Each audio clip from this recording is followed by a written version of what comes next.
Facebook radio for the masses. Headline edition, July 8, 1947. The Army Air Forces has announced that a flying disc has been found and is now in the possession of the Army. If the game is rigged, change the game. Game changer. I occasionally think how quickly our differences worldwide would vanish if we were facing an alien threat from outside this world. This is Fade to Black with your host, Jimmy Church, on the Game Changer Radio Network and KGRA, the Global Radio Alliance. I need your help to get to the year 1985. You are listening to Fade to Black with Jimmy Church on the Game Changer Network. Good evening, Fade to Black. Bespoke radio for the masses. Yeah, man, it's Thursday. Thursday, March 1st, 2018. 60 days into the new year, just 305 days left.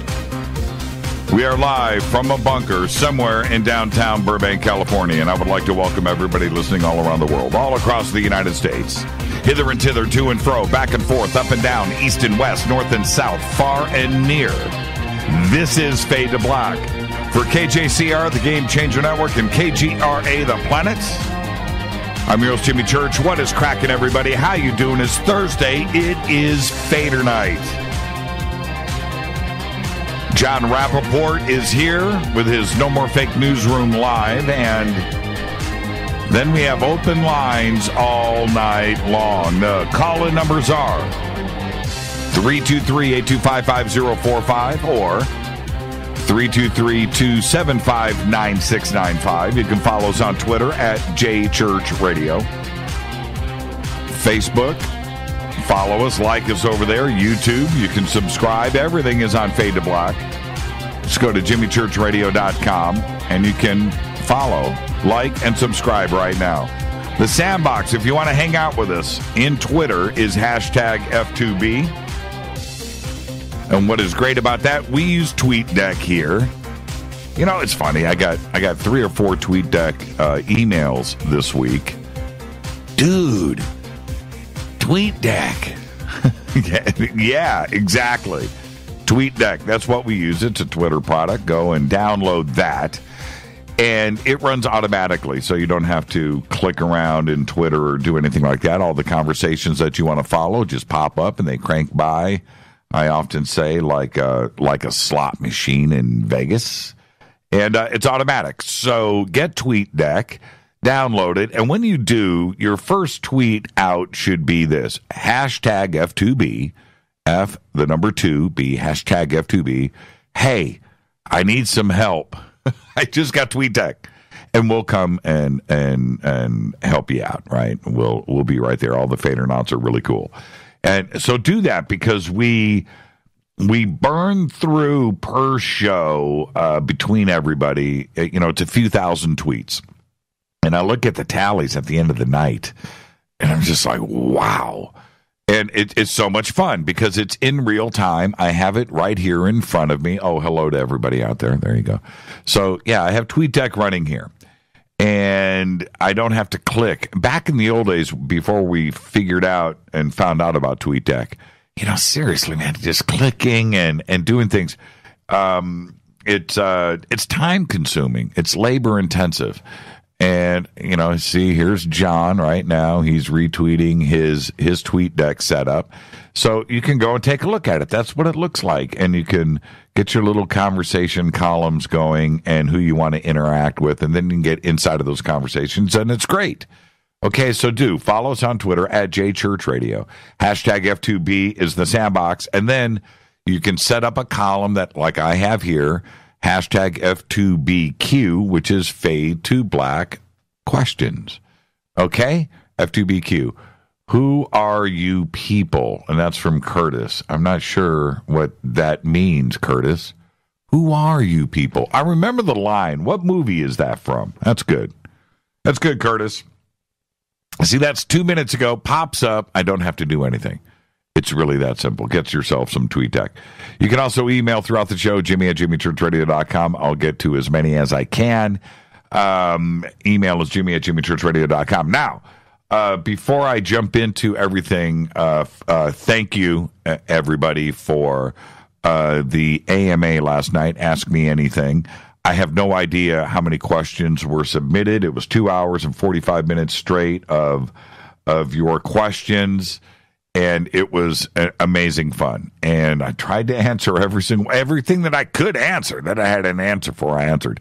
But it's a very humbling experience to go through, and it was just so much fun. And yes, I saw everybody's comments in the emails. Dude, man, that was cool, man. You got to do it again. Not tonight. Let's see.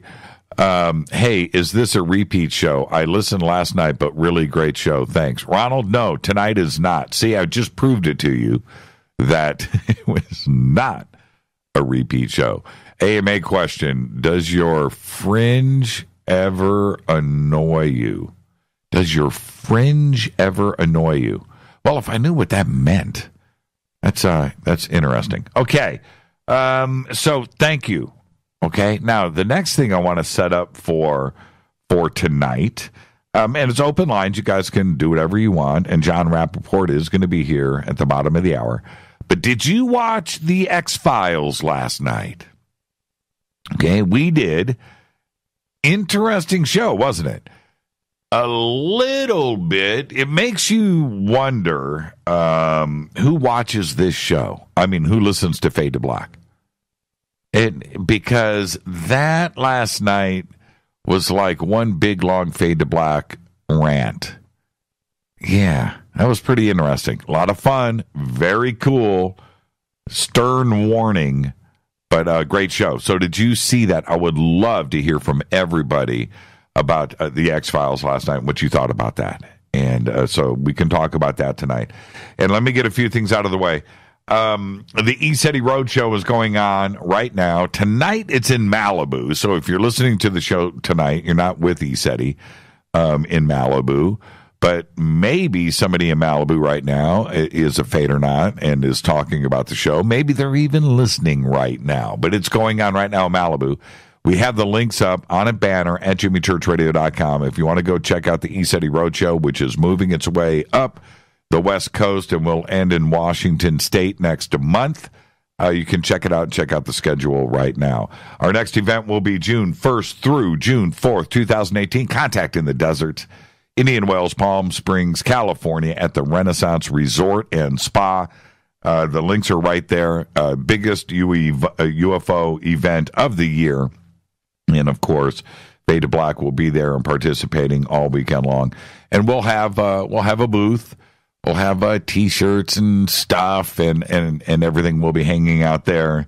The Fadernauts will be in tow. It's going to be a great, great weekend. So go and get your advance tickets right now over at contactinthedesert.com. You can click on the banners at Jimmy Church Radio. Okay. And don't forget to sign up for our Soul Tech Gathering. It's going to be at ECETI Ranch this August 9th through the 12th. And again, we have banners up at JimmyChurchRadio.com. Just click, head over to Soul Tech Gathering, and register. Get your tickets. We're only selling 300 tickets for this, and everything that you need to know is right there at SoulTechGathering.com. How the days lay out, who the speakers are. This is a learning event. This is a knowledge tour. Come up and hang out with us. And I was speaking with Ashley earlier this week about ECETI and what we're doing at Soul Tech. The one thing that I want to stress with everybody is I want everybody to experience what Rita and I experienced there, which was making great friends and the memories that we have, what ECETI is, the environment there is just amazing. And we want that feeling for all of you. Now, there's going to be 300 Fadernauts. And what is great about that is you have made friends inside of this family, virtual. You know, some of you, a lot of you have met each other at different events over the years, but there's going to be 300 Fadernauts there. Those that you have interacted with in the chat rooms or in Twitter, or you've heard their phone calls come into this show. And you're all going to be at one place at one time. You are going to eat and sleep and stargaze and UFOs and fairies and knowledge and learning and classes. And it's going to be something that you're going to take with you forever. So I just can't wait. I cannot wait for this August. So there you go. Soul Tech Gathering is August 9th through the 12th. Just click on the banners over at jimmychurchradio.com. And while you're there, subscribe to our podcast. We have over 800 archive shows, custom apps, Apple, Android, all platforms. It's just $2 a month. Help support the show is what you're going to do there. Okay. And also, if you want to become an official Fadernaut, you can do that in our membership section on the site where you get the bunker cam, commercial-free downloadable archives. You get an email to me. You get, if you want, you can get autographed shirts and hats and lots of other stuff. So become an official Fadernaut today in our membership section. And don't forget all of our sponsors, Life Change Tea, GetTheTea.com, River Moon Coffee, New Pharma, Ancient Life Oil, Sacred Skulls, Numana Food Storage, and Bearing Optics. Rita and I, tomorrow, we're going to go hang out with Alec Hoffman for a little bit from Bearing Optics. Great guy. Go visit Alec today. You can just call him. His number is right there. And get yourself some night vision. So when you come up to ECETI, or you want to go into your backyard, or you're going out to contact in the desert, you're armed and dangerous, man. Go and see your own green chrome balls. Got to do it. I talk about it all the time. It's amazing what you see up there. Okay, so Numana Food Storage, I want to thank everybody that participated in that special Fadernaut, the special that they ran. It did expire last night, and this is the deal. They ran it because of the success of it and the Fadernauts, but all good things must come to an end. So we're thinking of something creative to do on this next round with Numana. And thank you for everybody that participated in that Numana Food Storage. All right, let's get the show cracking. Happy birthday to today. Roger Daltrey is 74. Now, listen to this. As you know, this is where I go, what's your favorite Who song? All right, I get that. So, it's gonna post, and you guys are going to do that. But also today, Ron Howard, right? Opie Taylor, Ron Howard, great director. Ron Howard today is 64. So there it is. Roger is 74. Ron Howard is 64. I would have thought Ron Howard is older than Roger, number one. But what that also means, if you think about it, that back in the 60s, Roger Daltrey was already singing and in a band, and Ron Howard was listening to him. Right? It's kind of a trippy thought, isn't it? Also today, Javier Bardem is 49. No Country for Old Men, frightening. Skyfall, frightening. Two good roles right there. But he was really good in Goya's Ghosts. And if you haven't seen Goya's Ghosts, that's a must-see. It's a must-see film. Man, Spain was rough. So anyway, Goya's Ghost. But there's another film that he was in that I want to share with you. And if you haven't seen it, and it's one of those things that it's one of those underground films, but it's called Automata. Okay, one word, Automata. And it's a tremendous film, but he plays the Blue Robot's voice. Automata. You've got to check out that film. Rita and I, one night, we found it. We're like, let's, Antonio Banderas. Okay, let's check this out. It was one of the coolest, disturbing, fun, futuristic films that you're going to see, and I'm not going to give it away, so just check it out. It's a film called Automata. All right, where am I at here? On this day in history, OTD. Went now, 1966, the Venera 3, a Soviet probe, collides with Venus on the second planet from the sun. Now, what was crazy about this is although Venera 3 failed in its mission to measure the Venus atmosphere, which was the plan, it was the first unmanned spacecraft to reach the surface of another planet. Allegedly. Fader fact. The moon gets hit, our moon, that moon, gets hit by over 6,000 pounds of meteor material per day. Yeah, that's Fader fact. Right there, you can share that one. Tonight, it's open lines. It's Fader night. It's Thursday. Okay, and Jon Rappoport's going to be here in his No More Fake Newsroom Live, followed by open lines all night long. Call-in numbers 323-825-5045 or 323-275-9695. All right, let me hit this River Moon coffee.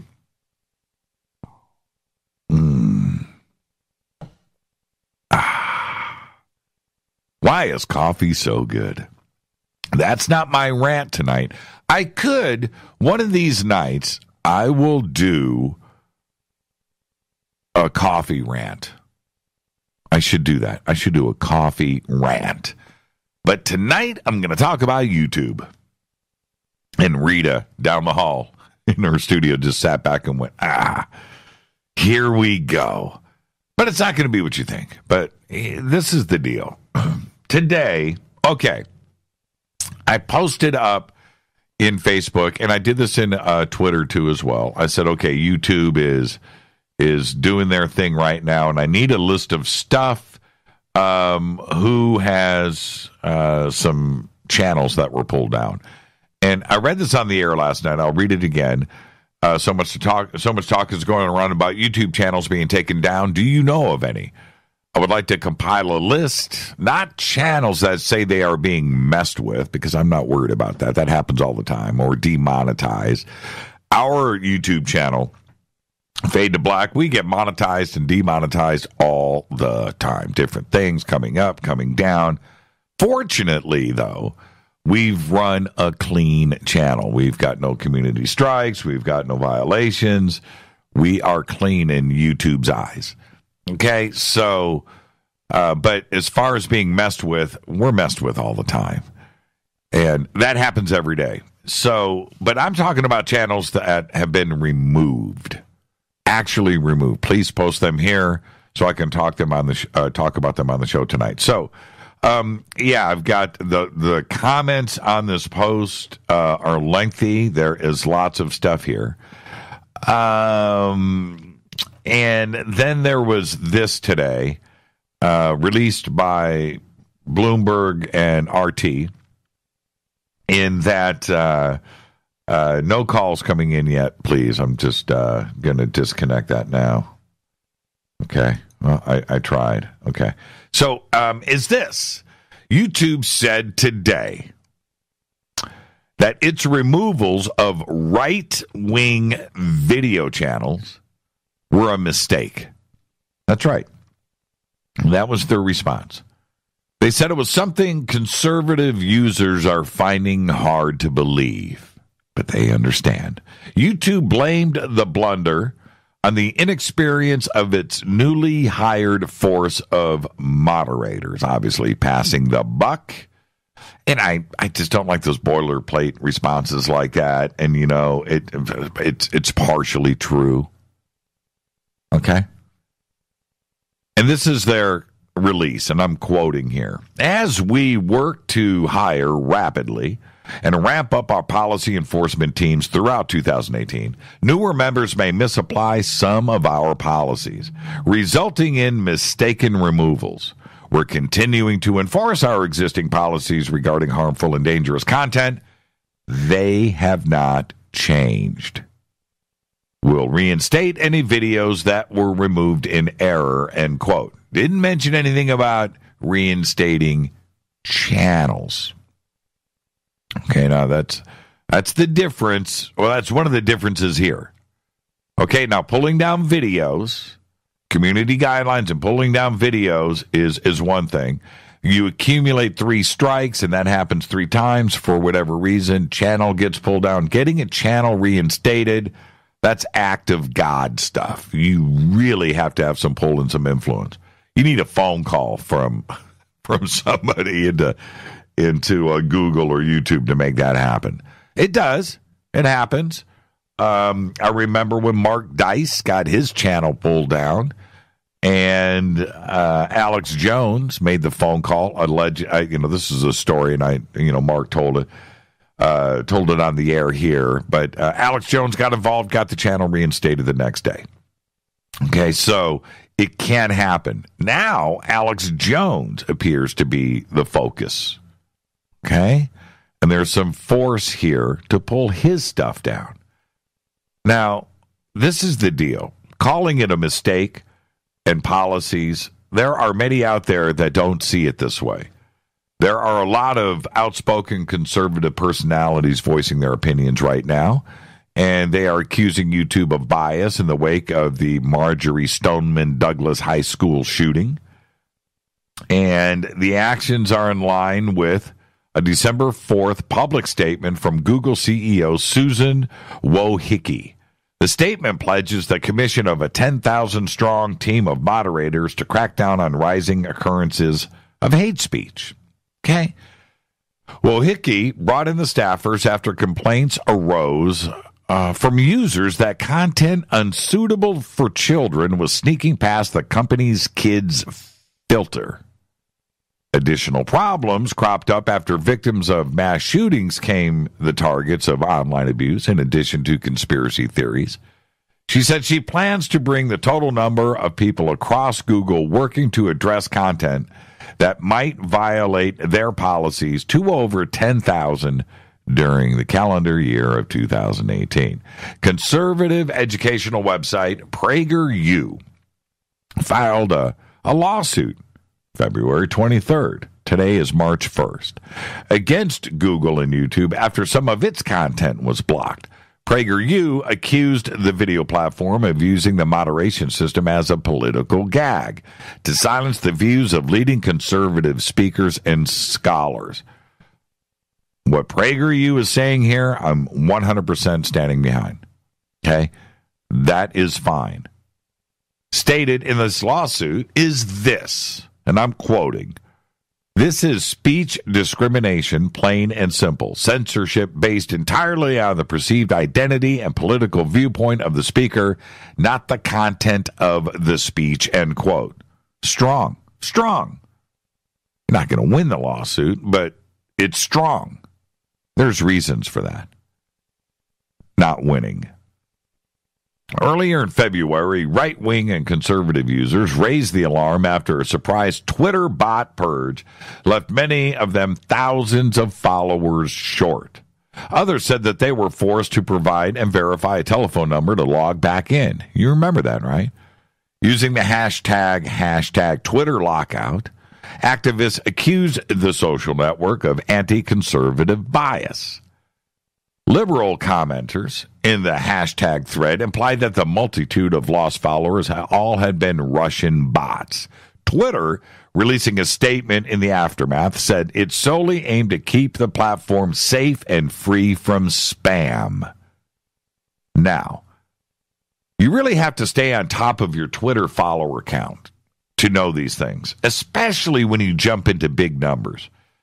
And now we're getting into a weird zone of ego and stuff. But to know that you've lost Twitter followers, because when you get up to the big numbers, you only have a few digits there that represent, 1.3 million followers, right, or whatever. So now that's 300,000. Is it 301,000? Is it 399,000? What's that number? I don't have a huge Twitter following. I have around 20 grand, right? 20,000 followers. And so when I'm tweeting, I'll see my followers, and it's up there as 20.1, 20.3 thousand. So what is the real number? I don't know. I don't see it, right? But I see that. Whatever. Who cares? But during the Great Purge, I noticed that, as I'm tweeting, and I knew that my number was like 20.1 or 20.2, because, 20,000. It stays there for a long time. It's a number that I see. I don't have these huge numbers coming and going. So anyway, I'm tweeting and I noticed that I dropped to like 19.5 and I was at like 20 point something the night before. And so, yeah, I noticed, but I thought it was because the night before I mentioned Haagen-Dazs on the air. Right? So I thought that a bunch of frozen yogurt consumers, got angry and split. I don't really care. But I did mention it to Rita. I was like, whoa. And then I saw this Twitter purge thing. But, you never know, right? No big deal. So I guess I was being followed by hundreds of Russian Twitter bots. I consider that an honor, and I kind of miss them now. I don't even know if they were posting, but it's kind of a bummer. But the alternative views presented on YouTube are great, and we need them. But there is an alternative opinion, and then there is facts. Two different things. You can't present something as a fact unless you have evidence. An opinion is just an opinion. And you have to be careful about that. Now, if you're going to present something as a fact, that means it's real, vetted, and verified evidence. Right? And if you're a journalist out there, an investigative journalist, you're collecting. You've got a whistleblower, you've got a witness, and you're collecting things and videos and paperwork, and you've got evidence. And then you go and you write the article and you do it and you present it, right? You can't use as evidence, especially in a YouTube video, and present something as fact that you've read on Reddit or 4chan. That is not evidence. And so and there is nothing. Freedom of speech is one thing, and the First Amendment is great. But what the First Amendment doesn't say is that because you have created a video or you have written something, that you have the right to upload on somebody else's company's page like YouTube. You don't have that right. That's private. You have the right to post it on your own website. That's where you're protected by freedom of speech. It's really that simple.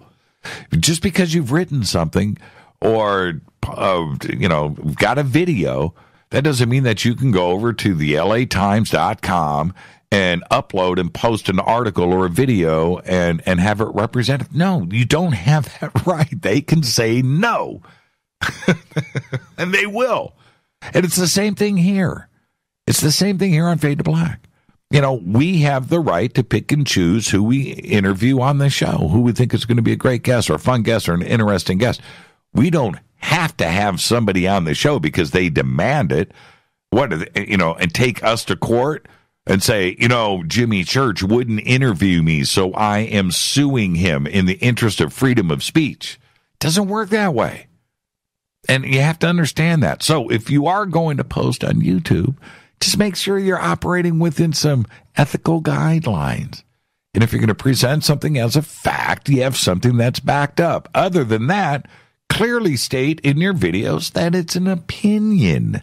That's all you have to do. And your channel's going to stay up.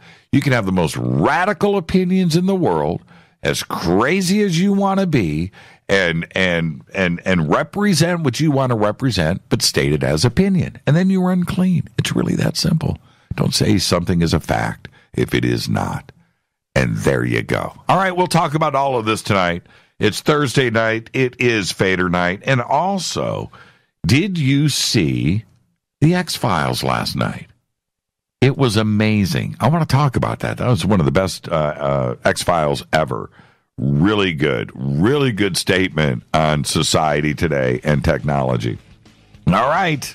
It's Thursday night. It's Fadernight. Jon Rappoport and his No More Fake Newsroom Live is next. It's Fade to Black on the Game Changer Network and KGRA, The Planet. I'm your host, Jimmy Church. Follow me on Twitter at JChurchRadio. I'll be right back with Jon Rappoport. Stay with us.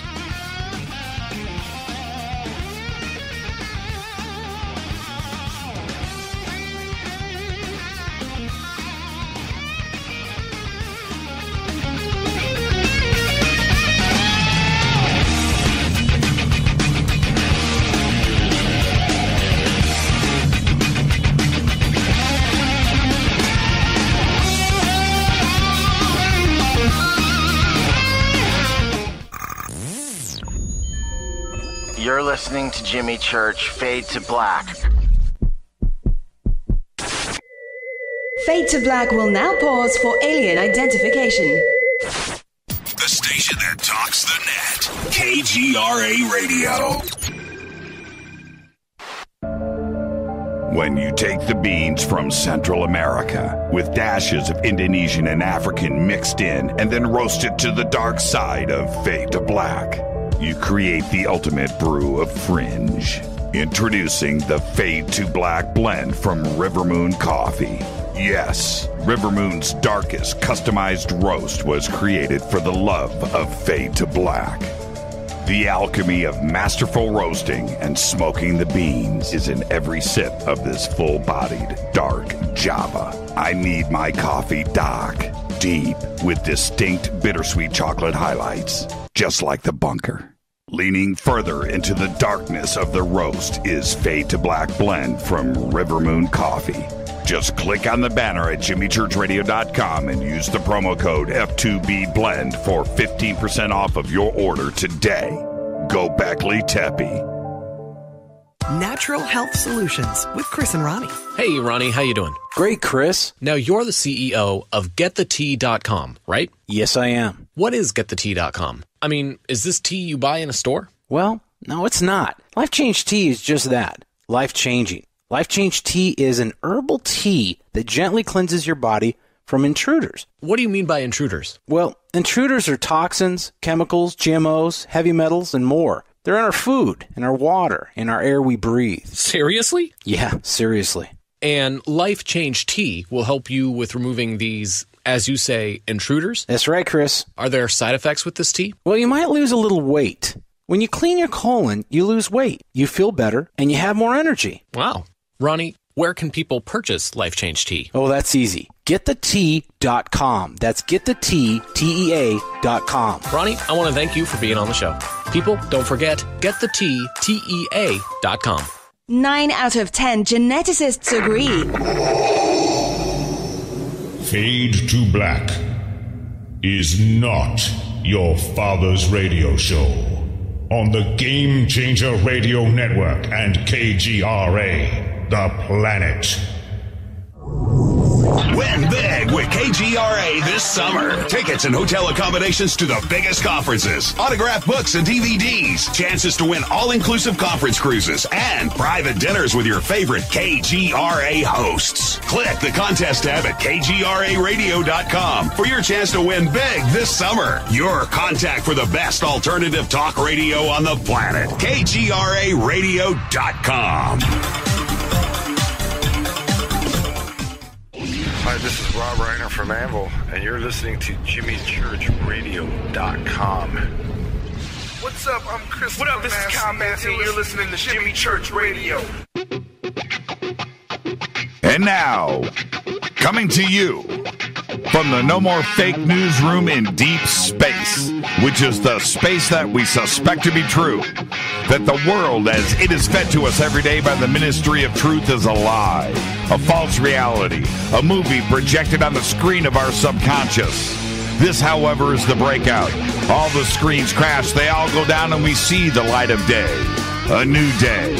No more robots, no more androids. It's the No More Fake Newsroom with Jon Rappoport. Take it away, John. Thank you, Jimmy. Thank you. Very good to be back here again on Thursday night. Welcome, welcome, welcome. So, the future. I'm willing to bet that, like me, a lot of you read a whole bunch of science fiction. Maybe you still do. But the effect on a rather young child is profound. When you're able to, you got a hold of maybe some science fiction magazines, science fiction novels, short stories, and your imagination was vaulted into the future. A future that contained technologies that seemed somewhat miraculous. Wall-to-wall civilizations technologically advanced. And this was a thrill. This was a positive thrill. And there was a sense of being able to look forward in our own civilization to that day when technology would triumph and we would be able to do these miraculous things. Energy would be abundant, and so on and so forth. That was my vision and my reaction to the earliest science fiction that I read, starting at about 10 years of age, and that would have been back in 1948. And then somewhat later, I read a science fiction novel called The Time Machine by H.G. Wells, a very famous science fiction novel that was made into a film and remade at least once, where the hero who has invented a time machine keeps thrusting forward into the future to see what these societies look like. Except now, in this novel, he is disappointed because he doesn't see the victory of the human race. Instead, he sees conflict, he sees division, he sees tyranny, and so he keeps on pressing forward and forward again to stop at different points. And as the novel ends, he still hasn't found that vision realized. Well, that was a bit of a sobering experience for me. But then, as many of you undoubtedly did, and perhaps in high school, I read Aldous Huxley's Brave New World. This was indeed the overwhelming triumph of technology, or what we might even call technocracy today. Artificial birth. No more nuclear family. Hatched babies, conditioned before they were even born to become certain types of workers in certain classes of society. In other words, a completely controlled civilization, genetically, psychologically, pharmaceutically, etc., etc. And there the vision took a deep dive, a radical detour. And things for readers of science fiction are never quite the same after that. If you have never read Brave New World, or you read it, years and years ago, I highly recommend reading it again. So today at No More Fake News, I posted a piece headlined Flashback, Creating a Genetically Altered Human. This was actually a piece I'd written in 2011, but it referred to experiments done much earlier in 2001. And I write, given what happened in 2001, one can only imagine how far scientists have now gone in tinkering with DNA openly and in secret. And I want to read to you one of these experiments because not many people seemed to react to it at the time. May 4th, 2001, article in the BBC. But it's a stunner. So here we go. From the BBC. Scientists have confirmed that the first genetically altered humans have been born and are healthy. Up to 30 such children have been born, 15 of them as a result of one experimental program at a U.S. laboratory, the Institute for Reproductive Medicine and Science of St. Barnabas in New Jersey. Genetic fingerprint tests on two one-year-old children confirm that they contain a small quantity of additional genes not inherited from either parent. The additional genes were taken from a healthy donor and used to overcome their mother's infertility problems.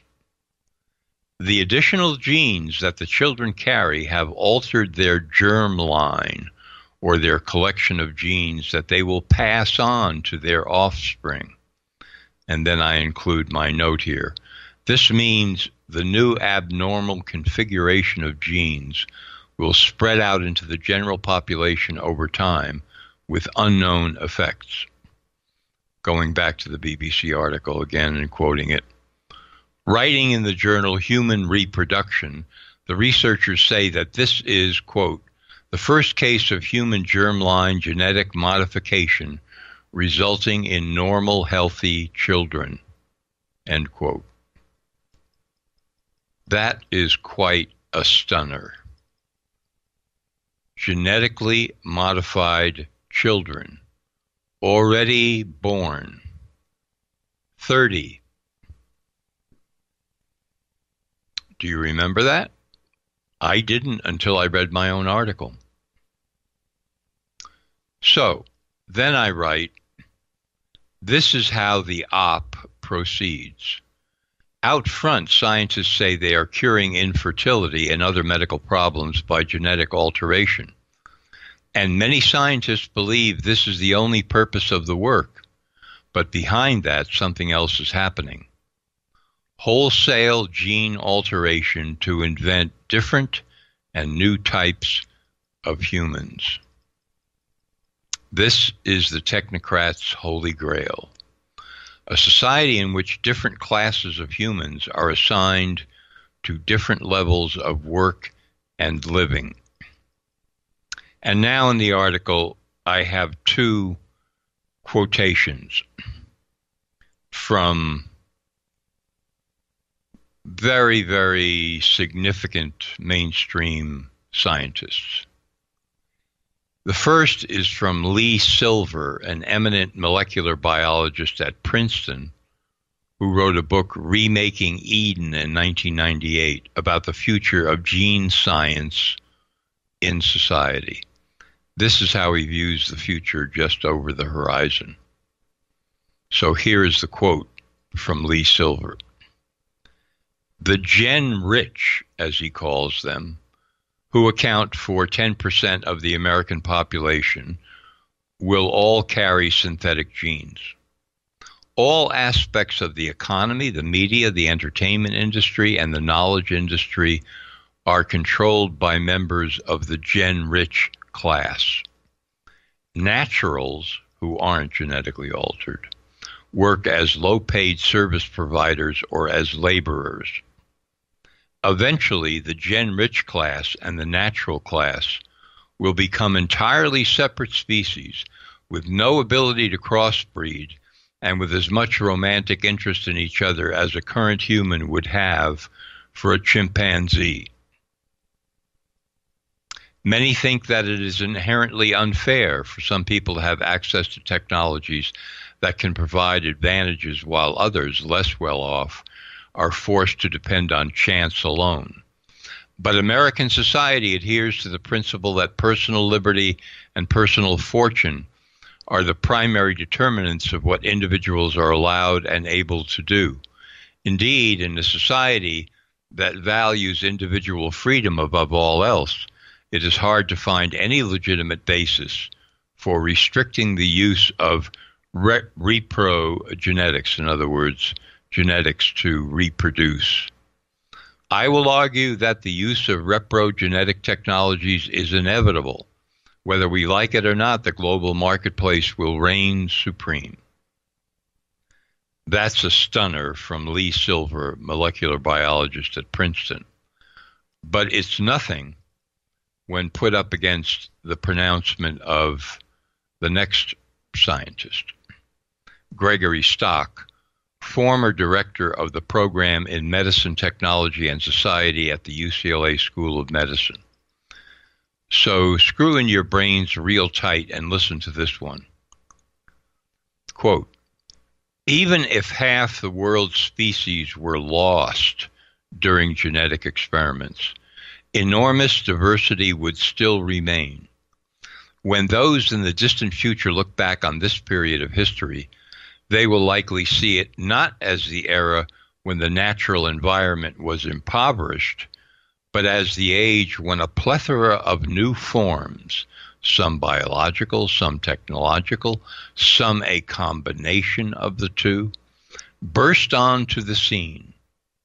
We best serve ourselves as well as future generations by focusing on the short-term consequences of our actions rather than our vague notions about the needs of the distant future.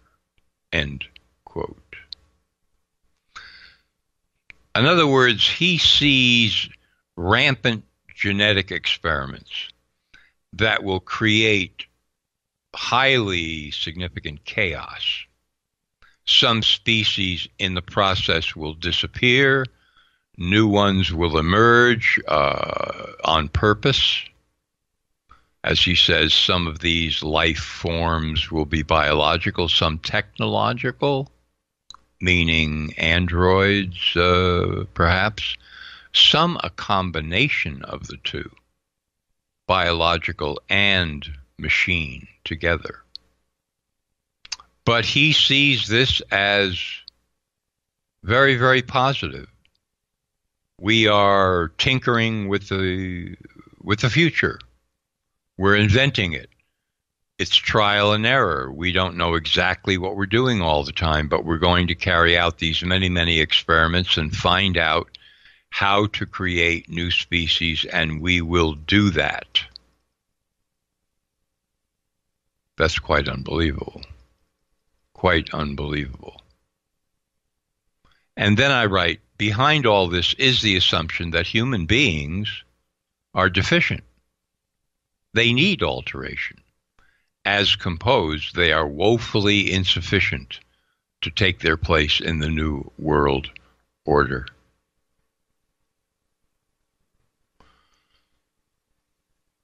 That's a big gulp to swallow. And it's real. It's not science fiction. It's not mere speculation. We already have this experiment, and there undoubtedly have been many others where genetically altered humans were brought to life in 2001. 2001. And we have the kinds of futuristic assessments given by two very well-known molecular biologists. There are others who say similar things. And of course, there are other geneticists who are pushing back against this. So there's conflict, there's struggle. People in the science community are saying we shouldn't be doing this at all. This is wrong. This is crazy. This is playing roulette with the future of the human race. But nevertheless, the research goes forward. And as I said earlier, it's the front that is presented here by many research institutions, including DARPA, by the way, the technology arm of the Pentagon, who's involved in genetic experiments, is the front is we're curing disease. We're making people better, stronger, healthier. That's our goal. Yes. Some scientists are working on that, and they believe that that's the whole story, but it's not. Because behind that is the technocratic push to normalize the practice of genetic alteration. Normalize it to the point where people will accept not only massive numbers of experiments, but failures, which produce grotesque results. And you could bring in at this point what people like to call predictive programming, or preparing the population for this future. Just look at the last 15, 20 years of Hollywood movies, in which all kinds of life forms are presented that are not human, or that are not completely human. Some on the very, quote, positive side, like heroes who have extraordinary paranormal abilities because of some kind of genetic mutation or manipulation. And then on the negative side, some real monsters from the same experiments. That this is an attempt to prepare the society for this kind of revolution. I mean, that's what it is. That this is on the drawing boards, on the planning boards, Brave New World. Some version of that is being planned for our future.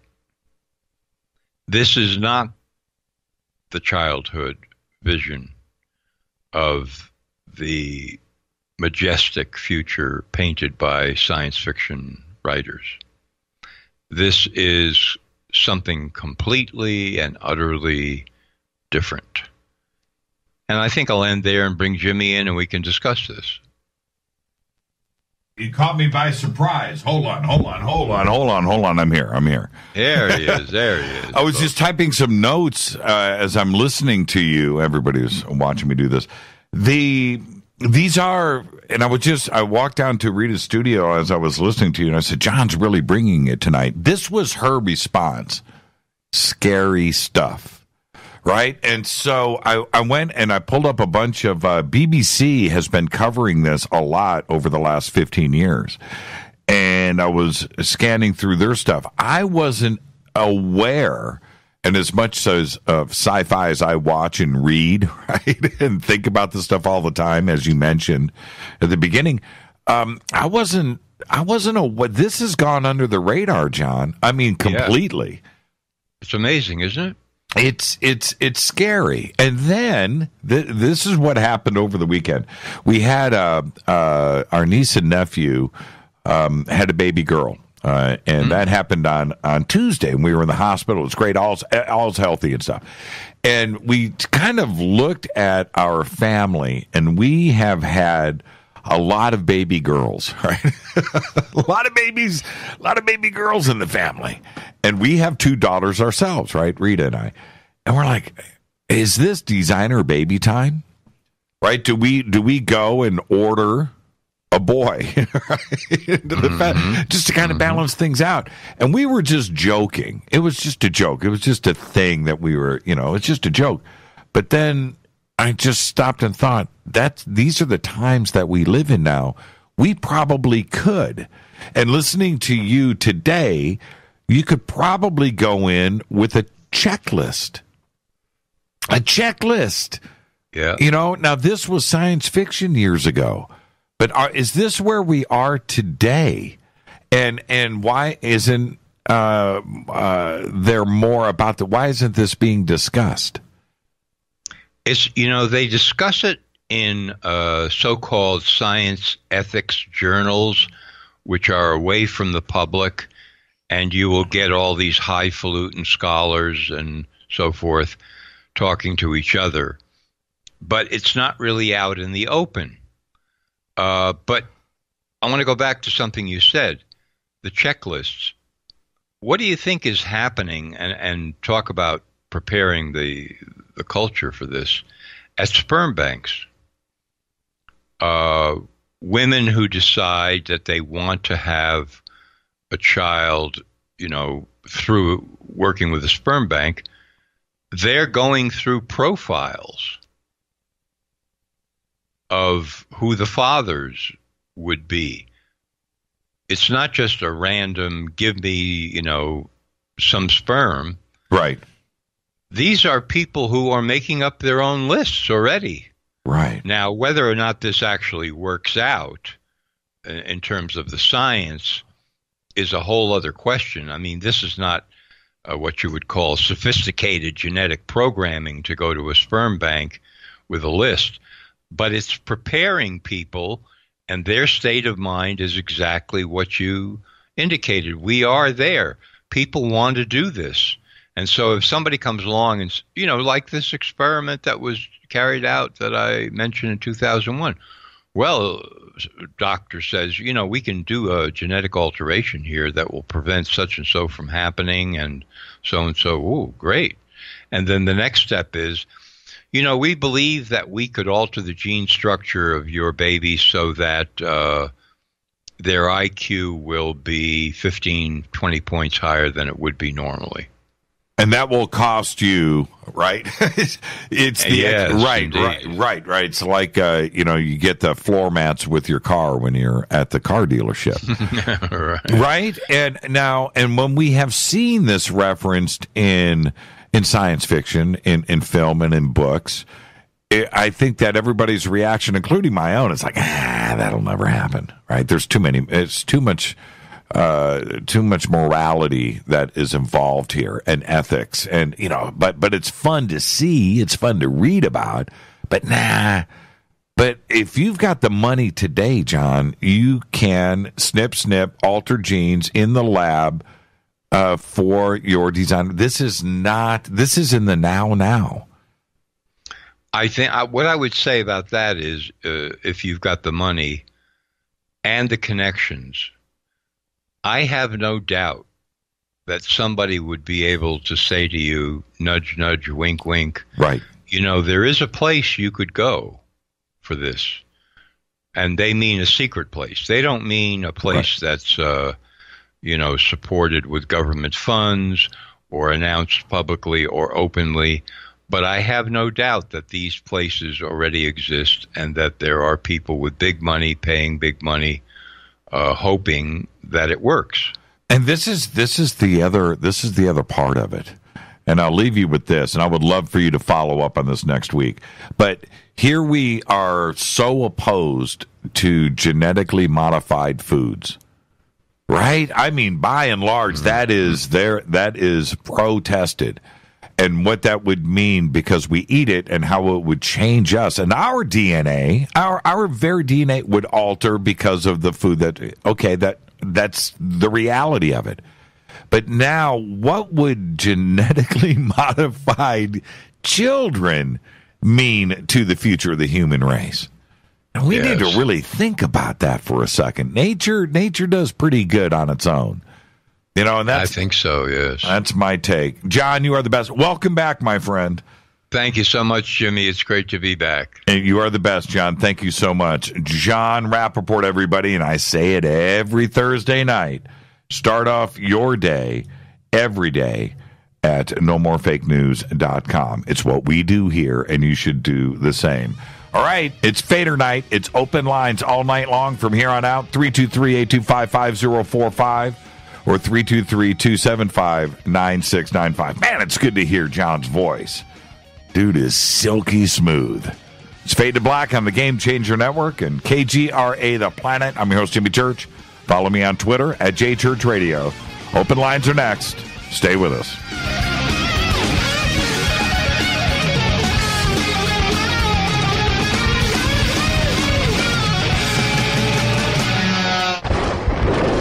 This is Fade to Black with Jimmy Church on the Game Changer Radio Network and KGRA, the Global Radio Alliance. This is KGRA Digital Broadcasting Station, Salt Lake City, Utah, Van Buren, Arkansas. Hello, Fadernauts. This is Jimmy Church, and I'm introducing New Pharma, a company whose products are based on science. Human function based on the endocannabinoid system, or ECS. New Pharma firmly believes in this science, and their research indicates that support of the ECS provides the beneficial effects for a healthy lifestyle. New Pharma's science includes relief capsules for pain relief, sleep capsules, which are natural support for occasional sleeplessness, Foundation is support for your ECS, and Fit Capsules support your active lifestyle. Just click on the banner at jimmychurchradio.com and use the promo code F2B for a 33% discount on all of their products. Or visit newpharma.com for all of the knowledge on the science. That's GNUpharma.com. Go Beckley Tappy. Hello, I'm Katie, and you're listening to my main man, Jimmy Church, on jimmychurchradio.com. Hi, this is Ray Hobbs here, repping the planet, and you're listening to my good friend, Jimmy Church, Fade to Black, on the Game Changer Network and the KGRA digital broadcast station. This is Toby Kebbell. You're listening to jimmychurchradio.com. Don't hurt me, Jimmy. I'm only little. Hey, I'm Adrian Grenier. And this is Ari Gold. We're the Honey Brothers. We're also Honey Brothers. Hey, I'm Adrian Grenier. And I'm Ari Gold. We're the Honey Brothers. And you're listening to Jimmy Church. The Revolution. Ancient Life Oil. Life-changing. The real oil. CBD is truly Ancient Life Oil from the source. This oil has no psychoactive effect and is also legal in all 50 states. When you're healthy, you're happy. The truth about this wonderful plant is that it wants to give back to mankind life, longevity, and happiness. Ancient Life Oil are golden grade, all organic, non-GMO, and infused with high-quality liquid coconut oil. It's simple. Just go to ancientlifeoil.com today. That's ancientlifeoil.com. The best, purest, organic, and non-GMO CBD in the world. Go Beckley Tappy.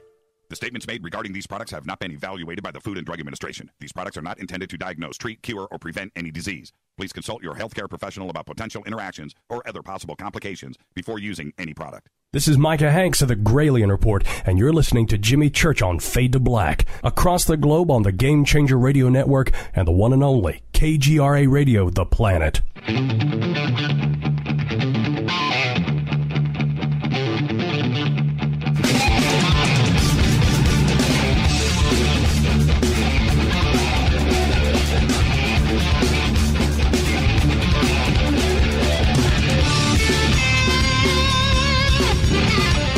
Welcome back, Fade to Black. I'm your host, Jimmy Church. Thursday night, Fadernight. Jon Rappoport is back. Life is good. It's that simple. All right, it's open lines all night long. 323-825-5045 or 323-275-9695.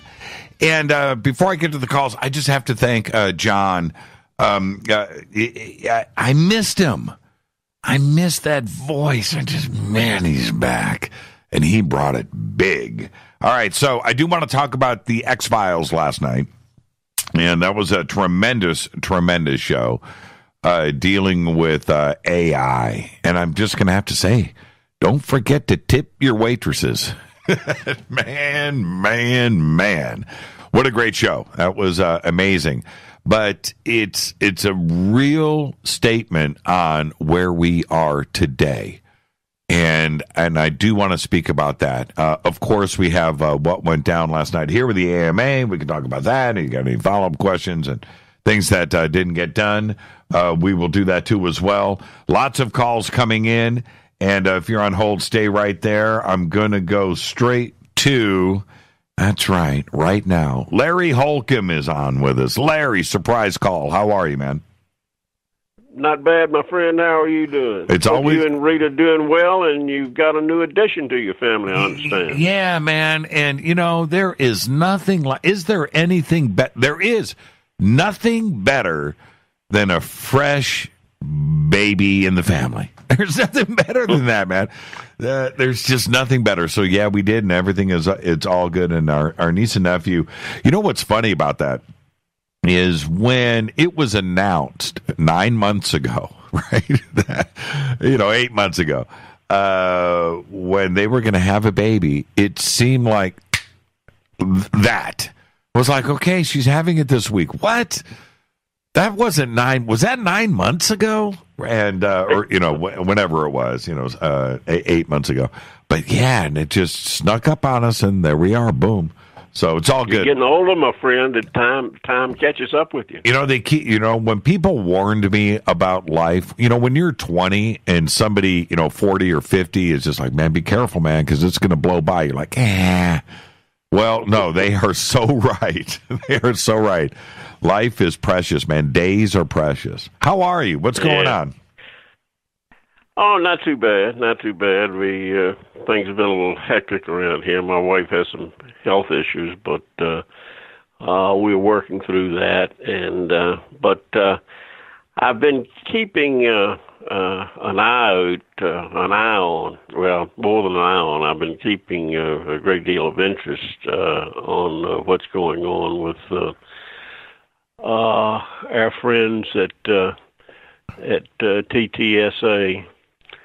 And as well as AATIP. I did a History Channel shoot Friday in D.C. Right.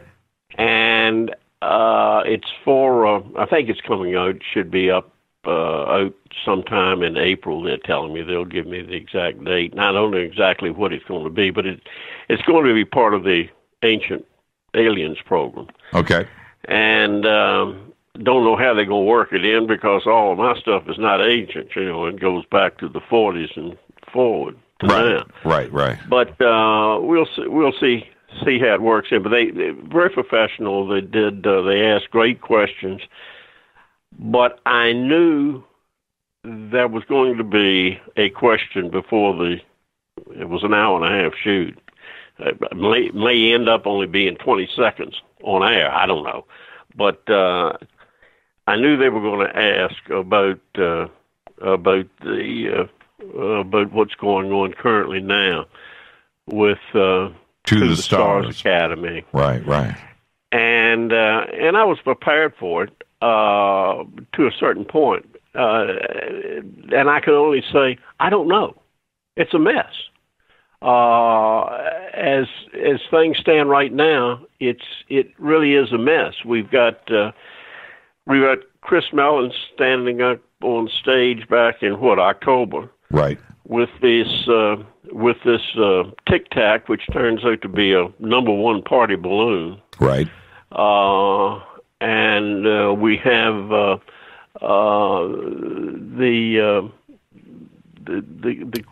the gimbal question of the question of the gimbal versus the Tic Tac film, and the gimbal we know was done in 2012 in Florida or somewhere in Florida. Now, a lot of questions surround that. I mean, I don't know how planes, fighter planes, would be flying in an airspace where they couldn't identify an aircraft that was one of ours. In other words, that was broadcasting IFF.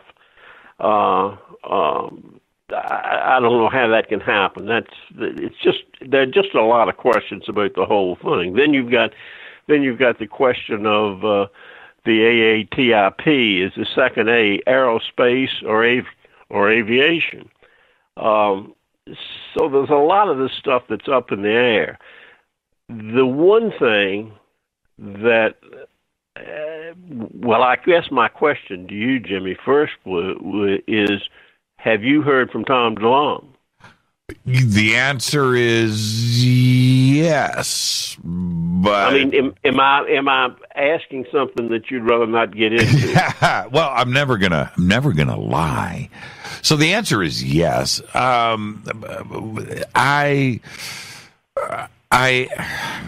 am okay. This is my position, and I think it's an honest one. I'm disappointed. Right, I'm disappointed in the apparent lack of vetting and professionalism on their behalf. But I want them to succeed. I want them to be able to. I hope they're sitting on secret stuff. I hope they're sitting on stuff that is being presented to them from the Pentagon and from the military, and that they are able to move this thing forward. But the disappointment that I have is on behalf of the community.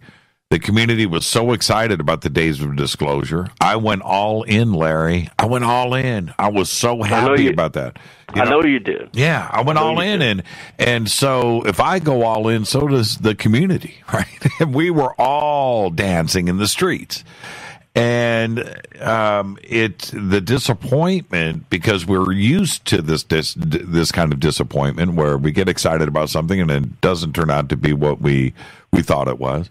And it appears that this happened again from, when you have the CIA and the Pentagon and Skunk Works and this list of CVs that looks, so impressive and strong. It's like, okay, this time around, it's going to be different. And of all things, it was a Mylar balloon. A Mylar balloon. Of all the things that, I would rather have it been a yo-yo, but not a Mylar balloon. So anyway, let's hope that they have learned from this and that they know that the UFO community does not play around. And if you bring something forward, just like the gimbal footage and the Tic Tac footage, the UFO community is going to figure out the provenance. They are going to pick it apart. They are very, very smart people, and they are going to get everything that they need out of this for their own information. And probably they would have taken it at face value if it wasn't for this Tic Tac snafu of the photograph. So now everything that they bring forward is going to get scrutinized, and the UFO community is going to do what they do best.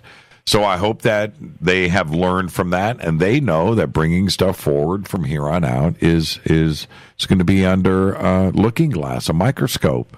Magnifying. It certainly is, and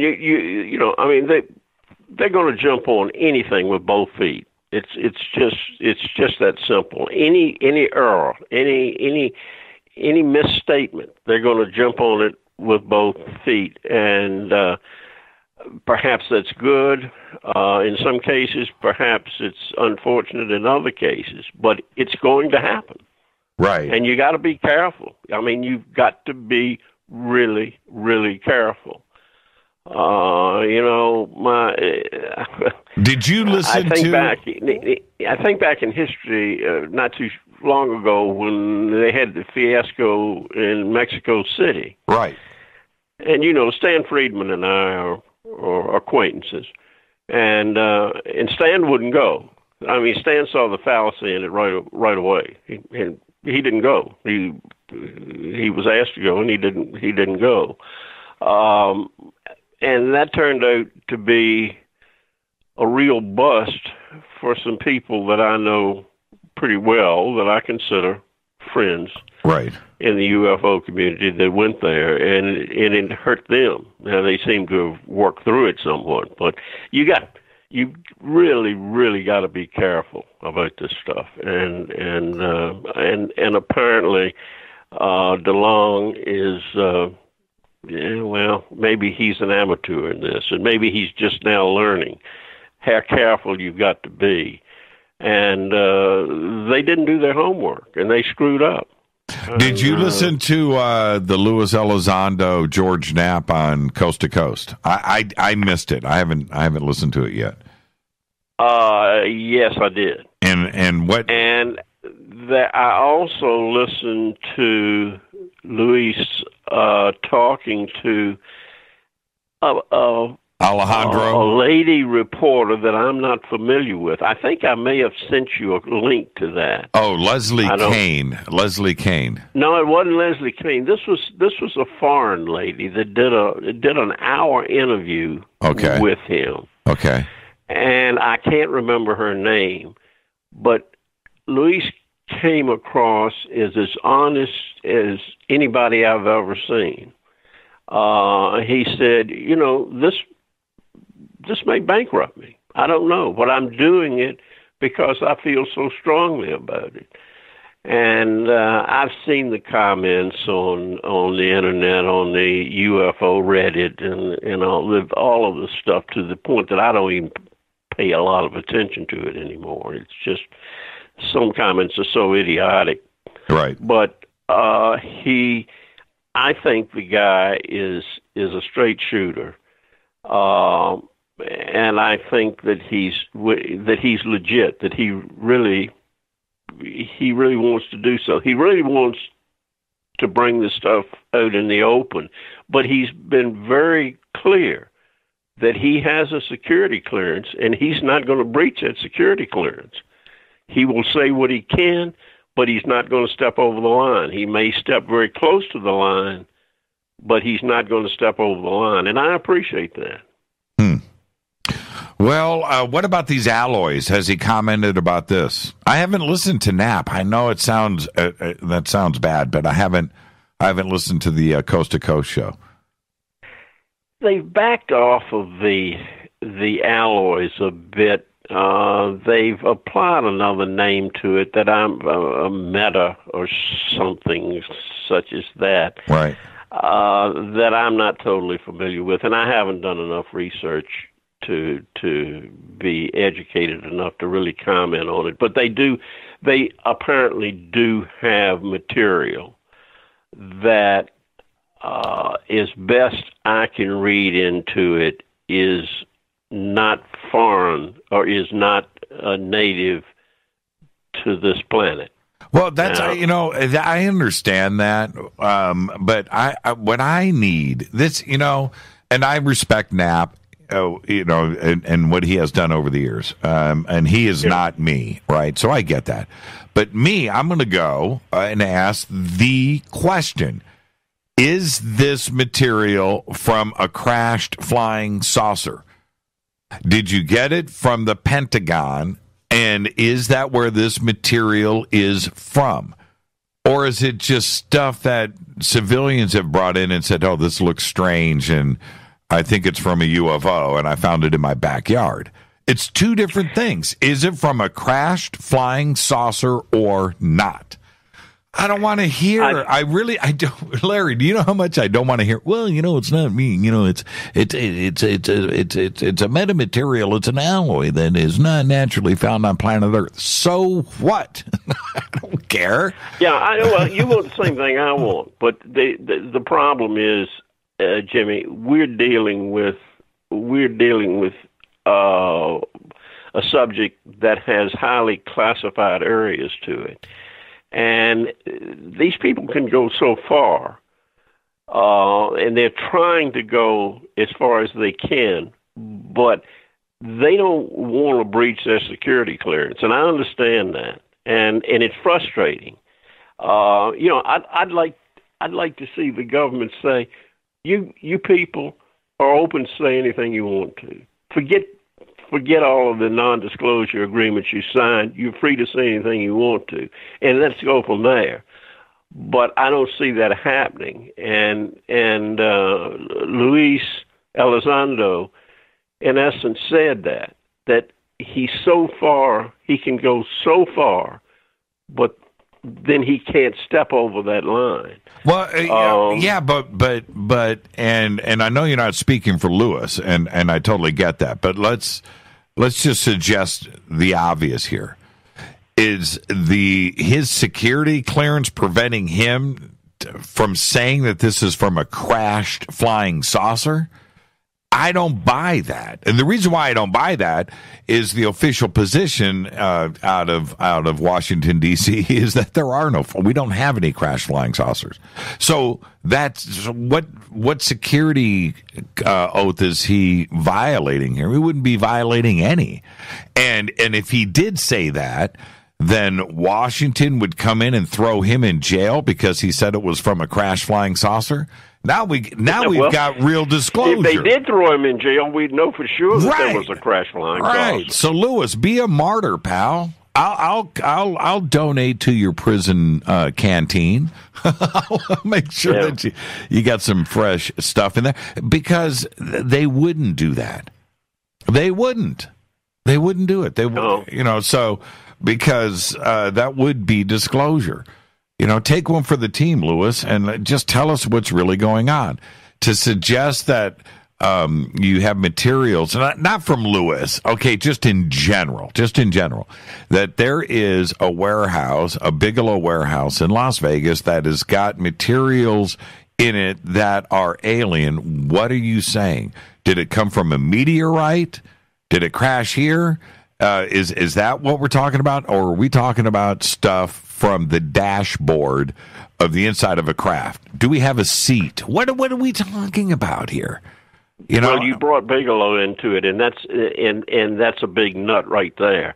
I think that putting this stuff in Bigelow's hands eliminates a lot of this non-disclosure question. It certainly eliminates freedom of information for you. Yes, yes, it does. Pressure. Yes, it does. Having it in Bigelow's hands. So, and Bigelow's a big nut in this play, a big nut, and so I don't know. I just as I said with to the History Channel folks. In closing, I don't know. I'm sitting back. I would suggest everybody keep their powder dry, listen very carefully, and let's see where it goes. I think they're doing a legitimate job. By the way, when I left the interview, I ran into Nick Pope. He was coming in to be interviewed after I was. So I have every confidence that the History Channel is, whatever they're doing, is they're trying to do a decent job with it, because Nick's a good guy. I like Nick a lot. But I don't know. These are the questions. I know you've been terribly disappointed, and I know you feel let down, and I do too. But I think we just still have to let it work itself out and see what happens in the days to come. Don't you? Yeah, I do. And now that it has gone down like it has, and the criticism has been there, well, now you know that the standards are high. So the next round, the next thing coming out of TTSA, should be solid. Right, it should be solid. Yeah. It's not gonna be shot down like this last blast through. Now I hope that the media pays attention this time. That they give it the same attention that they did on December 16th, 2017, because they certainly ran with that story. And let's hope that we have the same coverage, that it is treated the same, and that the information is vetted and it's solid, because it can fall apart so quickly. And then everything that TTSA is about, it can fall apart as quick as it was given credit, and that's the truth. Well, and I don't want to hold you up all night long, but the one other thing that I find interesting is that the New York Times article paid virtually no attention to the TTSA. They were mentioned, I think, at the very end of the article. The nuts and bolts of their article had to do with Harry Reid, the setting up of AATIP, and all of that, the $22 million and what have you, and the TTSA was just sort of mentioned half-heartedly at the end of the article. So the I keep saying the big nut, but the big nut, if you will, is the New York Times article, what they disclosed, the fact that the Air Force has been saying for years that they have no interest in UFOs or flying saucers or UAPs or whatever they want to call them now. It's a bunch of BS. They did, and they still do. And that cat's out of the bag, and you're not going to put that cat back in the bag anymore. So I don't know. To me, I see TTSA playing a role on the periphery. And I see that Elizondo and Justice and Puthoff and Mellon and these folks becoming the core of the issue. Now, I may be wrong, but that's how I see it. Yeah, fingers crossed. And I'm with you, Larry. You know, I wish them the best. You know, it's tough love. You know, tough love. The UFO community does not play around. They don't. No. And you mentioned this earlier when that Mexican mummy snafu went down. How quickly, some people in the UFO community that had never experienced negativity before, how quickly it rains down. And it can be harsh. It's harsh and it's tough to deal with. And it's out there and it's in the public. So, and that's what happened, this time around with TTSA. You can go from Golden Boy, Wonder Woman to the dregs of the earth very, very, very, very quickly. So let's just hope that the next round, let's stay positive on this. I am sure that whatever they bring forward next is going to be vetted and it's going to be interesting and let's go. Let's do it. That's where I'm at. Well, yeah, to close this thing up and let you get some other calls in, the Mexico City thing was so ridiculous. Anybody could look at that and see that you had a mummy. It was some laying on a glass shelf, not in a vat of formaldehyde, not in a control room, which something from 1947 would have been in.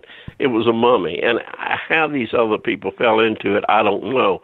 Now, when Chris Mellon was standing on the stage with the balloon, behind him, did he know that? That I've asked myself that question. Did he know what was being shown behind him? Or are these people that incompetent? Not Mellon, but the TTSA people. Are they so incompetent that they were showing pictures on the screen behind Chris Mellon, and he didn't even know what they were showing? I don't know. Yeah, I know, Larry. I do. I know. And to hear Chris Mellon say, as that image was up there, that this is alien technology. This isn't a black project. We need to find out what this propulsion system is. And I was just, wait a minute. But he never pointed to it. He never acknowledged the screen behind him. I've looked at that 3 times. Right. And he never acknowledged what was on the screen behind him when he said, "This is technology we don't know anything about." He was talking about the gun camera film. That's my take anyway. Right. Could be, and you're probably right. Nonetheless, they're not going to make that mistake in the future. Let's hope they don't. Well, listen, I'll get off here and let you get some other folks on. You get a free spot sometime, and you want to talk about nuts and bolts, flying saucers, give me a call. Larry Holcomb, the best. Larry, thank you so much for taking the time to call in tonight. See you, Jim. You're the best. Larry Holcomb right there. It's Fadernights, Thursday night. Open lines all night long. Larry calls in. He gets the floor. 323-825-5045 or 323-275-9695. I'll be right back.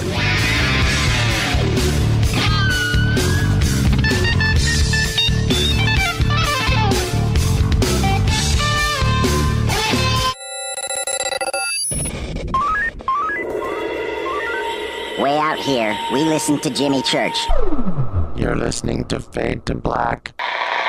Always on the edge of the hottest alternative talk. Jimmy Church with Fade to Black. KGRARadio.com. ¿Qué tal, mis amigos? Yo soy Mario Carson, el tiburón, y los invito para que escuchen a mi buen amigo Jimmy Church Radio. ¡Claro que sí!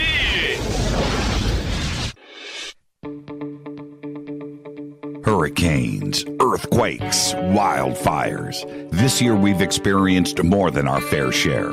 This is Jimmy Church of Fade to Black, and last month I decided to make sure my family does not have to worry about food should we get caught in a real emergency situation.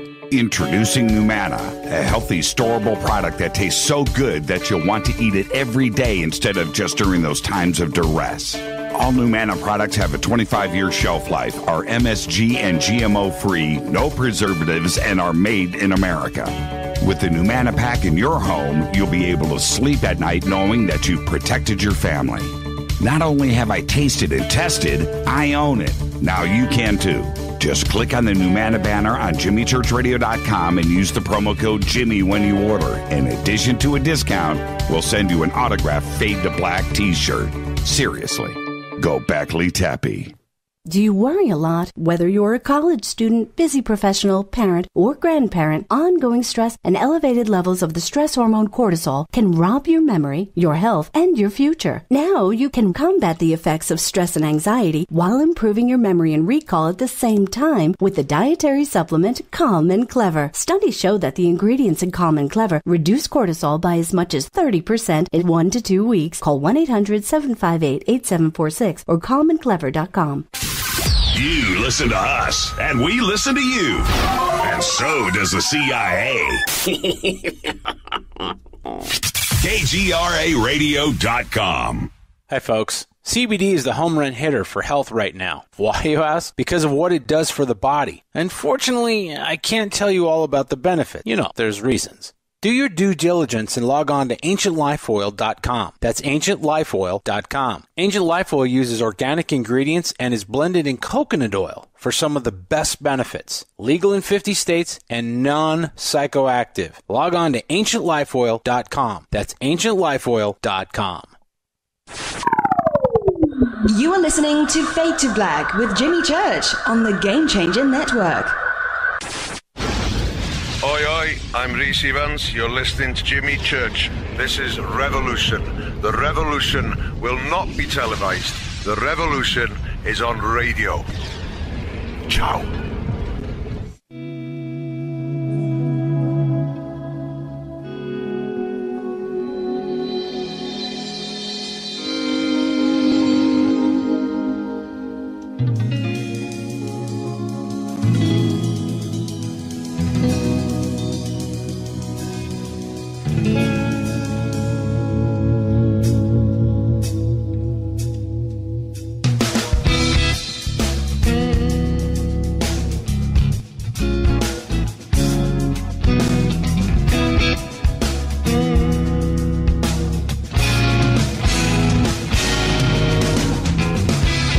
Welcome back, Fade to Black. I'm your host, Jimmy Church. Fadernight, Thursday night. Open lines all night long. Got to thank Jon Rappoport for doing his thing earlier. Larry Holcomb, too. Wow. Amazing phone calls. 323-825-5045 or 323-275-9695. Did you see the X-Files last night? Did you see the X-Files? Talk about that and a whole lot more. Let's go to the phones. Hi, you're live on Fade to Black. Who's calling? Hi, Jimmy. This is Bev. Hi, Bev. How are you? I'm doing better. Good. You're back. That's all that matters, Bev. Yes. That was about and a half. You okay? Yeah, I'm doing a lot better. I just went in with pneumonia and found out my kidneys aren't working right, but they're getting better. Well, you know, Bev, you're going to be okay. You have the Fadernights. Yeah. You've got the family behind you. Yes, I just wanted to thank everyone for their prayers and love. Yeah, absolutely, Bev. And Bob doing okay? Yeah, he's in bed sleeping. He hasn't slept well since I was in the hospital. Well, that's the way it goes. But hey, Bev, how are your eyes? Oh, they're great. They're great. I just can't get over it. I gotta get my glasses yet, and then I'll be set to go. Well, there you go, Bev. Thank you so much. And you know the Fadernights are right there behind you. Oh, I know they are. And I love them all. Thank you so much, Bev. And go hang out on Twitter, okay? Yeah, I'm gonna call it a night, and I'm still tired and worn out yet. Well, I got, when I saw your tweet, I'm back. I was like, it's all good. It's all good. It's all good in Fader world. Thank you so much, Bev, and our support is always with you. I know it is. That's why I just wanted to call and thank everyone for their prayers and love, and it means a lot. Thank you so much, Bev. Be safe out there, okay? Go get some rest. Oh, I am. Trust me. All right, Bev. Thank you so much. Love you. We love you right back, Bev. Thank you so much. Bye-bye. A little bout of pneumonia, and so glad when she hit us back in Twitter and said, it's all good. I'm back. So there you go. Let's go back to the phones. Hi, you're live on Faded Black. Who's calling? You're live. You're live. Huh. 3, 2, 1. Wonder if I got issues with that phone line. Maybe they can hear me. But no, wait a minute. I heard that maybe they can't hear me. Interesting. Wow. That's a drag. So, okay. All right. I'm going to reset this. Okay. I'm going to bring in another phone call here on that same line. See what happens here. Hi, you're live on Faded Black. Who's calling? You're live. Huh. I might have some issues on that phone line. It's kind of weird. Okay. 323-825-5045, 323-275-9695. If you're on hold, stay right there. I will, you know what? I'm just going to stay on the phone. Hi, you're live on Fade to Black. Who's calling? Hey, Jimmy, this is Megan. Can you hear me? Yeah, Megan. How are you? I'm good. I just wanted to touch on the medical comments and the gene expression comments that were made earlier. Yes. So I get what Jon Rappoport was saying about, the medical community. I think it was him, sorry. My name's a little bit off today. No, it was Jon. Jon.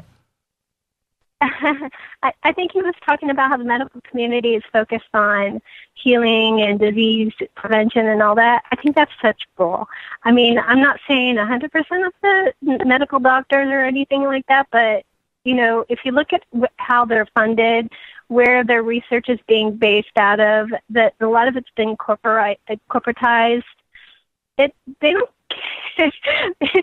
I mean, the number one killer. I mean, if you do the research, and I'm sure some of the Fadernauts would agree, is that a lot of the diseases that are out there today, and a lot of the deaths happen in hospitals and are induced by medical care, right? Misdiagnoses and stuff like that. So and there's a lot of gaslighting from the medical community, that given the amount of research that is online now, that you can just go to the, I think it's called the NCBI. It's like this database of all the peer-reviewed papers that have been published for, double-blind studies that have proven certain kinds of therapies.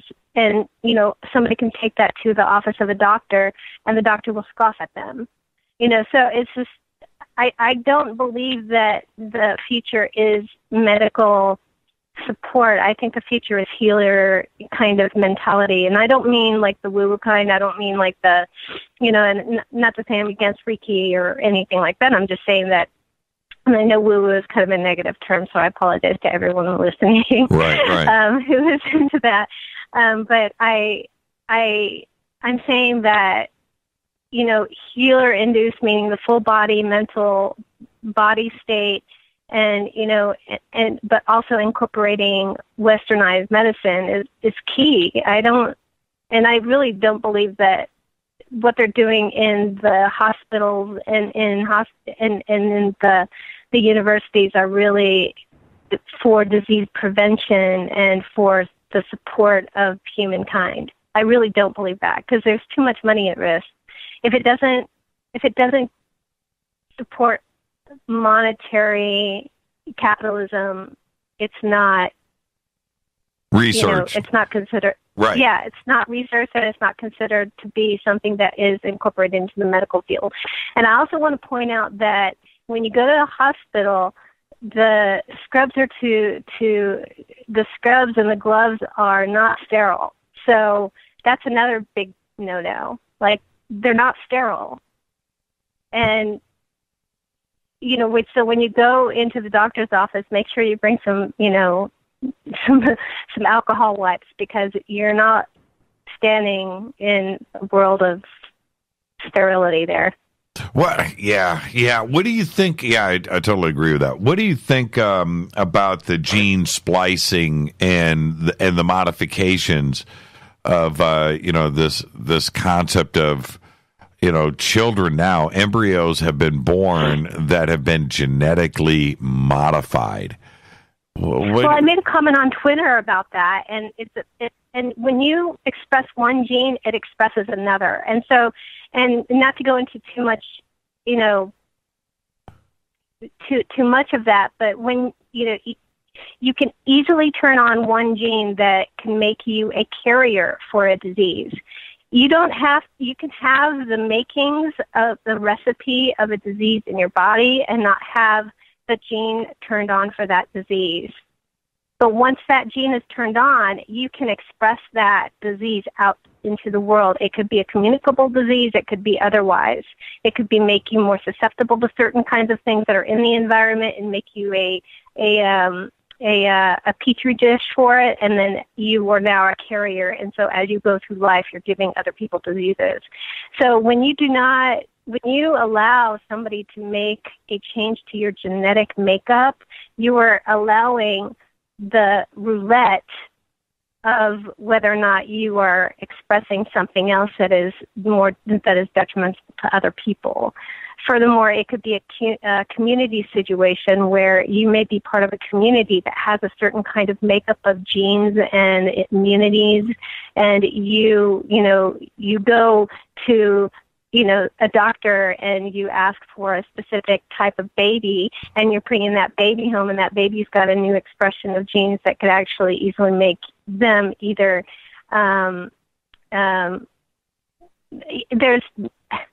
And then you get into this gray line, and I was thinking about this earlier, where you get in this gray line of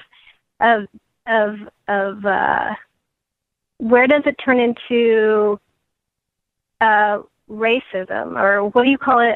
I wouldn't even say racism; I would say bigotism. Or what's the right word? Bigotry. Right. Well, are you a geneticist?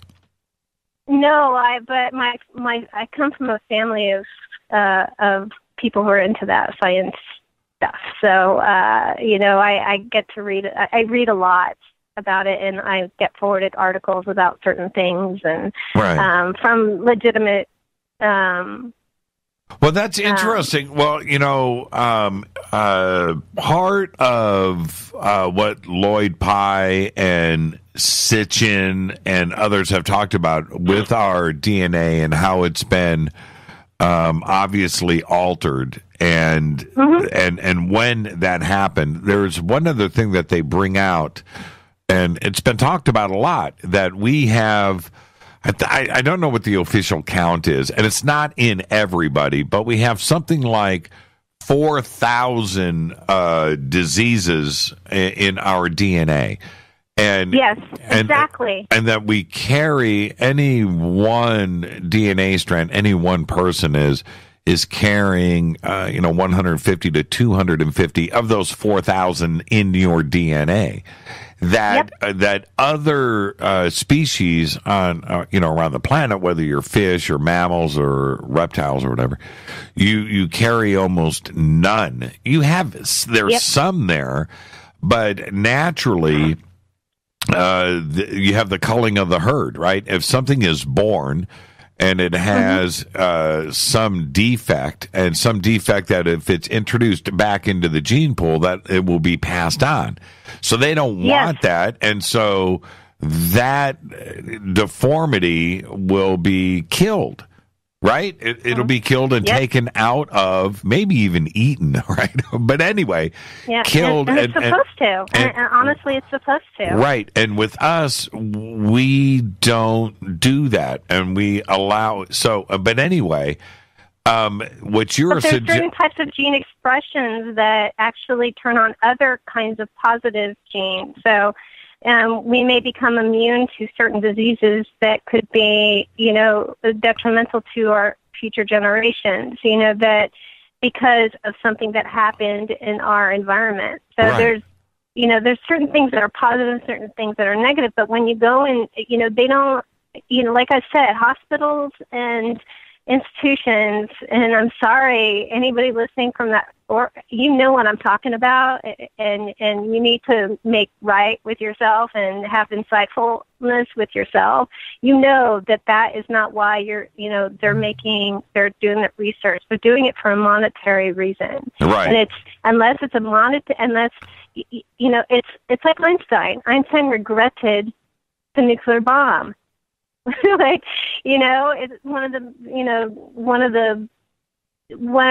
something that was so detrimental to population of the earth, and he regretted it. But while he was doing it, he wasn't thinking about, the harm that it was going to do to other people. He was thinking about, possible, 0 point energy or, endless energy.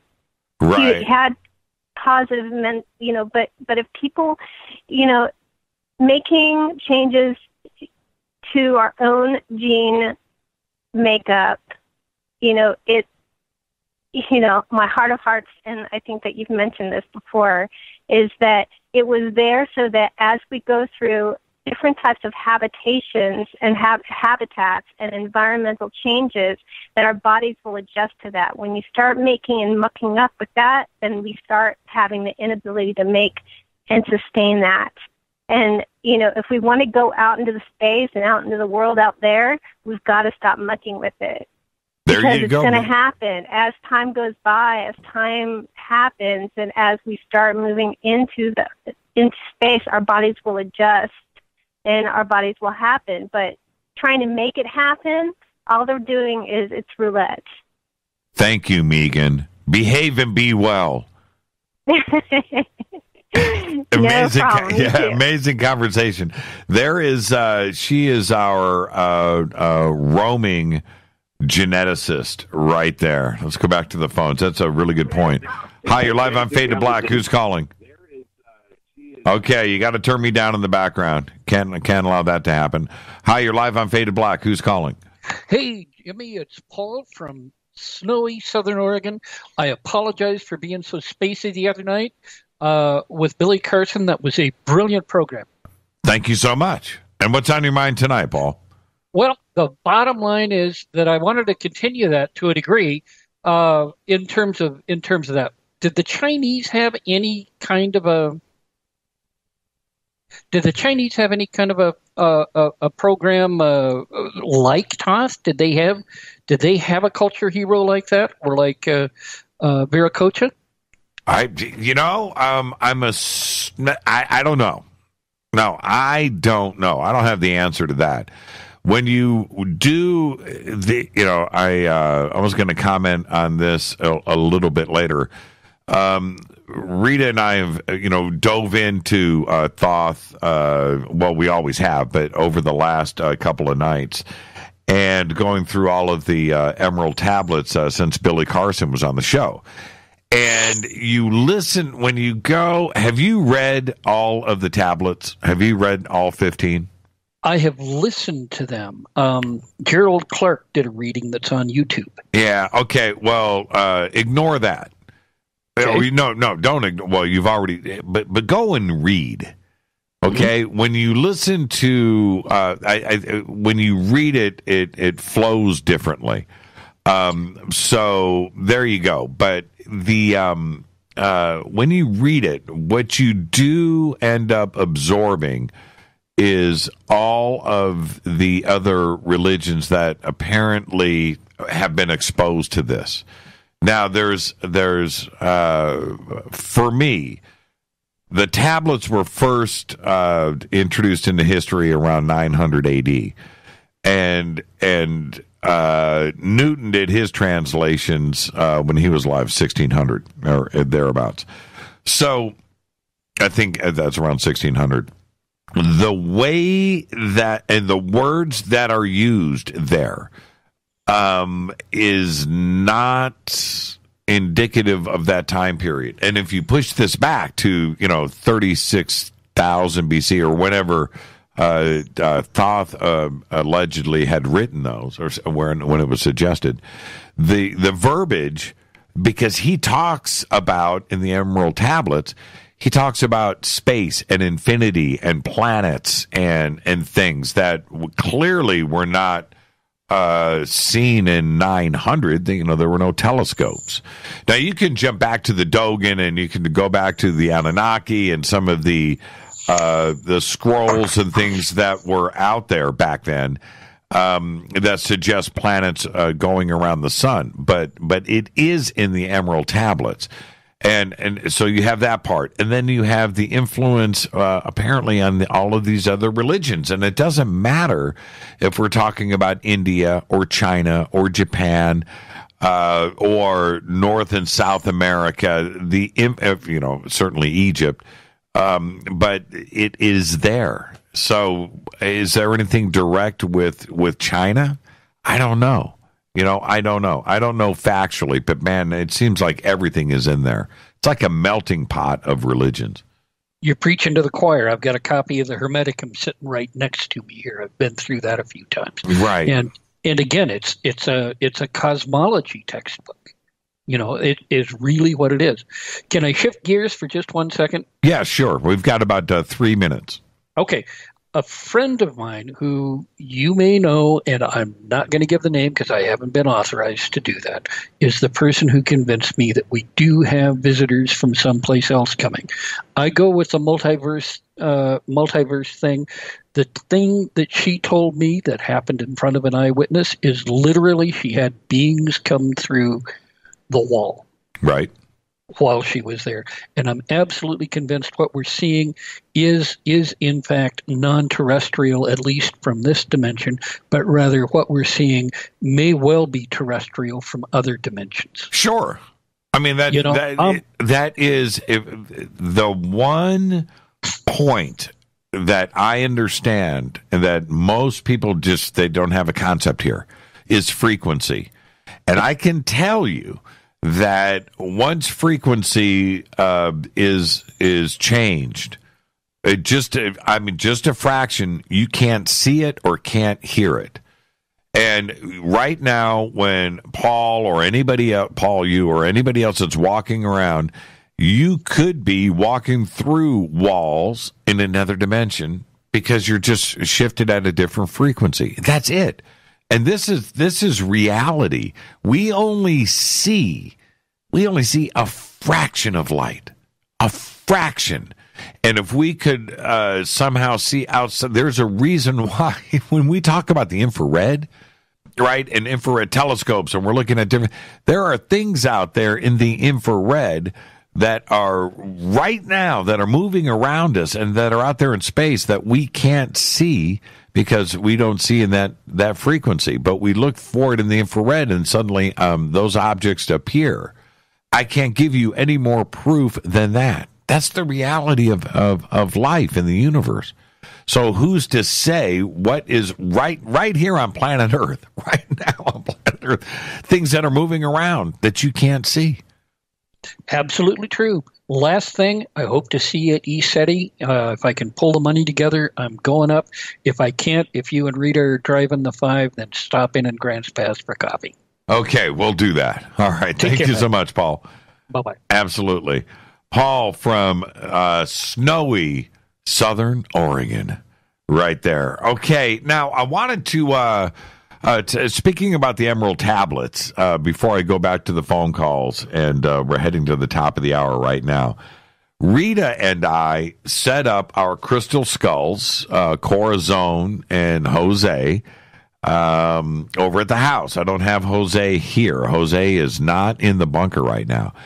We set up Corazon and Jose in our bedroom with our new Michelle Hood pyramid. So I don't have that in the bunker either. That's over at the house. So we set up the crystal skulls in our bedroom, and so the pyramid is in the middle, and Jose and Corazon are facing the pyramid, and we set it up on our dresser. The last 2 nights have been some really crazy dreaming going on. That's all just absolute nuts. Okay. And we did it for a couple of reasons. And one of them was like, we said, this pyramid is supposed to, activate the dream state. I said, okay, I'm down for that. And so she takes it from the bunker and, to take home. So then, she comes back in and says, okay, give me Jose. I'm like, really? So Jose disappeared. So we've got this little setup and there's that. But then we did this. After listening to Billy Carson the other night, when he said, if you listen to the emerald tablets get read out, there's activations that happen with the words. Really? So Rita decides this. She said, she takes it a step further. Crazy. Let's set up the pyramids. Let's get Jose and Corazon. We'll do that. And let's listen to the emerald tablets while we sleep. So that's what we did the last 2 nights. So we listened to all 15 emerald tablets get read. We got the Kindle version of the Doriel book. Okay, so that's what we did. Combined with our new pyramid, with our 2 giant crystal skulls, and the Kindle edition of Doriel. And, oh my goodness, I cannot tell you what the last 2 nights of the dream state has been like. Pretty extraordinary. And a lot of fun. Crazy too, just electric dreams. That's the electric universe, and so it was fully activated. And now, if you've got some crystals, and you've got that kind of stuff, and you're able to do that on your nightstand or whatever, okay, cool. If you have the ability to stream the net and pull in and go and get the Kindle edition of Doriel and the Emerald tablets, do it. I would love to hear from you because we have had some pretty amazing stuff going down the last couple of nights. So Rita woke me up today and she goes, are you ready? No, it was yesterday. And woke me up, and she got me right in the middle of some serious REM action. And I said, do you know what was going on at that moment? I was still in a fog. She goes, what? I said, I was jumping cars on a BMX bike. I've never had that dream before. And it was crazy. I've never had that dream. Absolutely remarkable stuff. So anyway, I highly recommend it. Now, the Egypt stuff and everything that was going down with Thoth, all of that happened in spades, man. It was absolutely amazing. Great last couple of nights. Okay, let's take a break right here. 323-825-5045. If you're on hold, stay right there. 323-275-9695. It's Thursday night. It's Fadernight. Did you see the X-Files last night? More of your phone calls next. Stay with us. Hi, everybody. This is Rob Halford, the Metal Guard on JimmyChurchRadio.com. This is KGRA Digital Broadcasting Station. Salt Lake City, Utah. Van Buren, Arkansas. Okay, nurse, let's get this man to the ER stat. Right away, doctor. We see this every day. Heart attack or angina pain due to blocked and clogged arteries. Chelation can remove obstructions or blockages from arteries and help avoid painful and expensive surgery. Now there's Angioprim. It's a liquid oral chelation product that you take with juice. You start to feel the results fast. Angioprim increases blood flow all over the body, and that means more energy and strength to take on the day with less aches and pains. 60 years of research has gone into chelation, and Angioprim is the result. A safe and easy way to unblock your veins and arteries from buildup that slow circulation. Paging Dr. Jones. Please report to the emergency room right away. Log on now for a special radio offer from Angioprim. That's angioprim.com/radio. ANGIOPRIM. Angioprim.com/radio or call 877-882-7221. That's 877-882-7221. So, you love talk radio? Then you'll love TalkStreamLive.com. TalkStream Live is always on, 24/7 with the best streaming talk shows. Find your favorite talkers and discover some new ones. It's free, readily available online or on any smartphone or tablet. Finding your favorite talk shows all in one place has gotten a whole lot easier. Just go to TalkStreamLive.com. Be sure to download the free apps from Google Play or the iTunes App Store. Your contact for current news and trending topics. KGRARadio.com.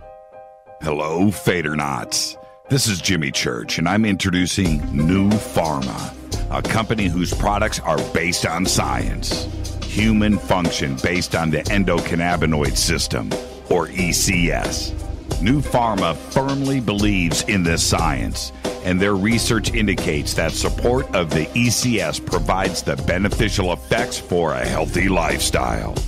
New Pharma's science includes relief capsules for pain relief, sleep capsules, which are natural support for occasional sleeplessness. Foundation is support for your ECS, and Fit capsules support your active lifestyle. Just click on the banner at jimmychurchradio.com and use the promo code F2B for a 33% discount on all of their products.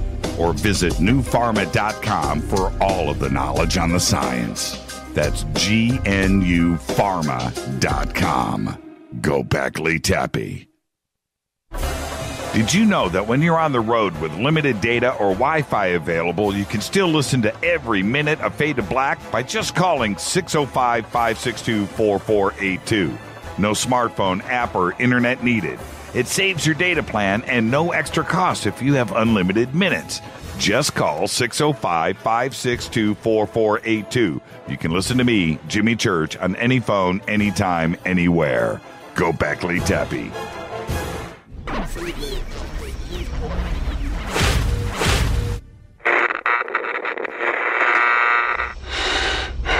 You want to know a secret? I love ponies. I really love ponies. I'm serious. I couldn't stay sane without ponies to brush. Why Fade to Black? Because you never got that pony, damn it. This is Fade to Black with Jimmy Church on the Game Changer Radio Network and KGRA, the Global Radio Alliance.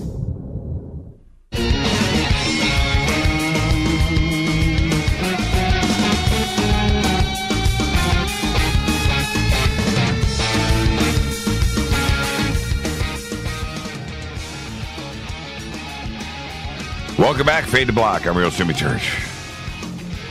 Thursday night, Fadernight, 323-825-5045 or 323-275-9695. Burning sage in the studio, man, and in the bunker. Can you see this? Burning the sage. I was in a sage mood and did my little thing, my little thing. Pretty cool, huh? Man, oof. So the smoke rolling by, that's what it is, in case you're wondering. Did you see the X-Files last night? The AI episode, it was pretty cool with the Roomba, right? What did they call it? The Roomba?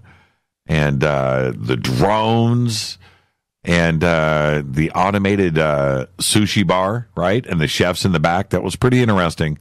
Very deep episode. Pretty cool. So did you see that? Also, yeah, the crystal skulls combined with the emerald tablets of Thoth and Corazon and Jose and our new pyramid. A little experiment. It was really cool. I think we're going to continue the experiment tonight. With that, let's go to the phones. Hi, you're live on Fade to Black. Who's calling? Deb from Sacramento. Hi, Deb. How are you? Good. I'm bummed though that I missed the X-Files last night. I was listening to your AMA and I couldn't get online, so I didn't get to ask a question. But I had two real quick things I wanted to say. Or Sure. One was one of the channels that was removed from YouTube. You probably have heard of him, David Seaman. No. You don't know who he is? He talks a lot about Pizzagate and cryptocurrency. Two of your favorite topics, Jimmy, and I'm kidding. Right. Maybe that's why they pulled him down. I don't know. Could be. I mean, you have to. Yeah. I don't know who he is. What was the name of his channel? I think it was just David Seaman's channel, and then he has his own network now, and I know you don't like us to say website, so I won't say it, but anyone who's interested can find him. It won't be hard. Right. But he absolutely hates Susan Watch Keechie, I think is how he pronounced it, and he refers to her as Cat SHIT face because he's so cross. I won't say that word. It's hilarious when he says it too, the way he says it, because just all the censoring and stuff really gets to these people. And I know another person that gets hit a lot is Jason, or what's his name? Oh gosh, it escapes me right now. Well, but that's I know okay. You have to. I know he's been up at EastEddie with you. Jordan Sather. Sather. There you go. Sather. Look, with I know he's got a new channel up now, so he's got his 2.0 up. You have to. This is if you are concerned about YouTube will give you a community strike and give you a warning, right? And if you really want your YouTube channel up, if you are really concerned about with what you have to say, that if you think it's important, there are ways to play within the rules. Okay, and just play within those rules. That's all you've got to do. So that's it. And then your channel will stay up. We, with all of these channels that have been affected, we talk about those same subjects. We have the same guests on. But I'm very careful. I don't want to get sued. Okay, I don't want to get sued.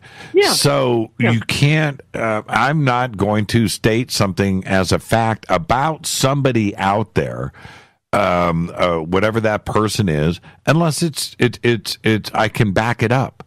And so you need to be careful. Look at it from YouTube's standpoint, or anybody's standpoint, any newspaper or any mainstream media or anything that is out there. It doesn't matter.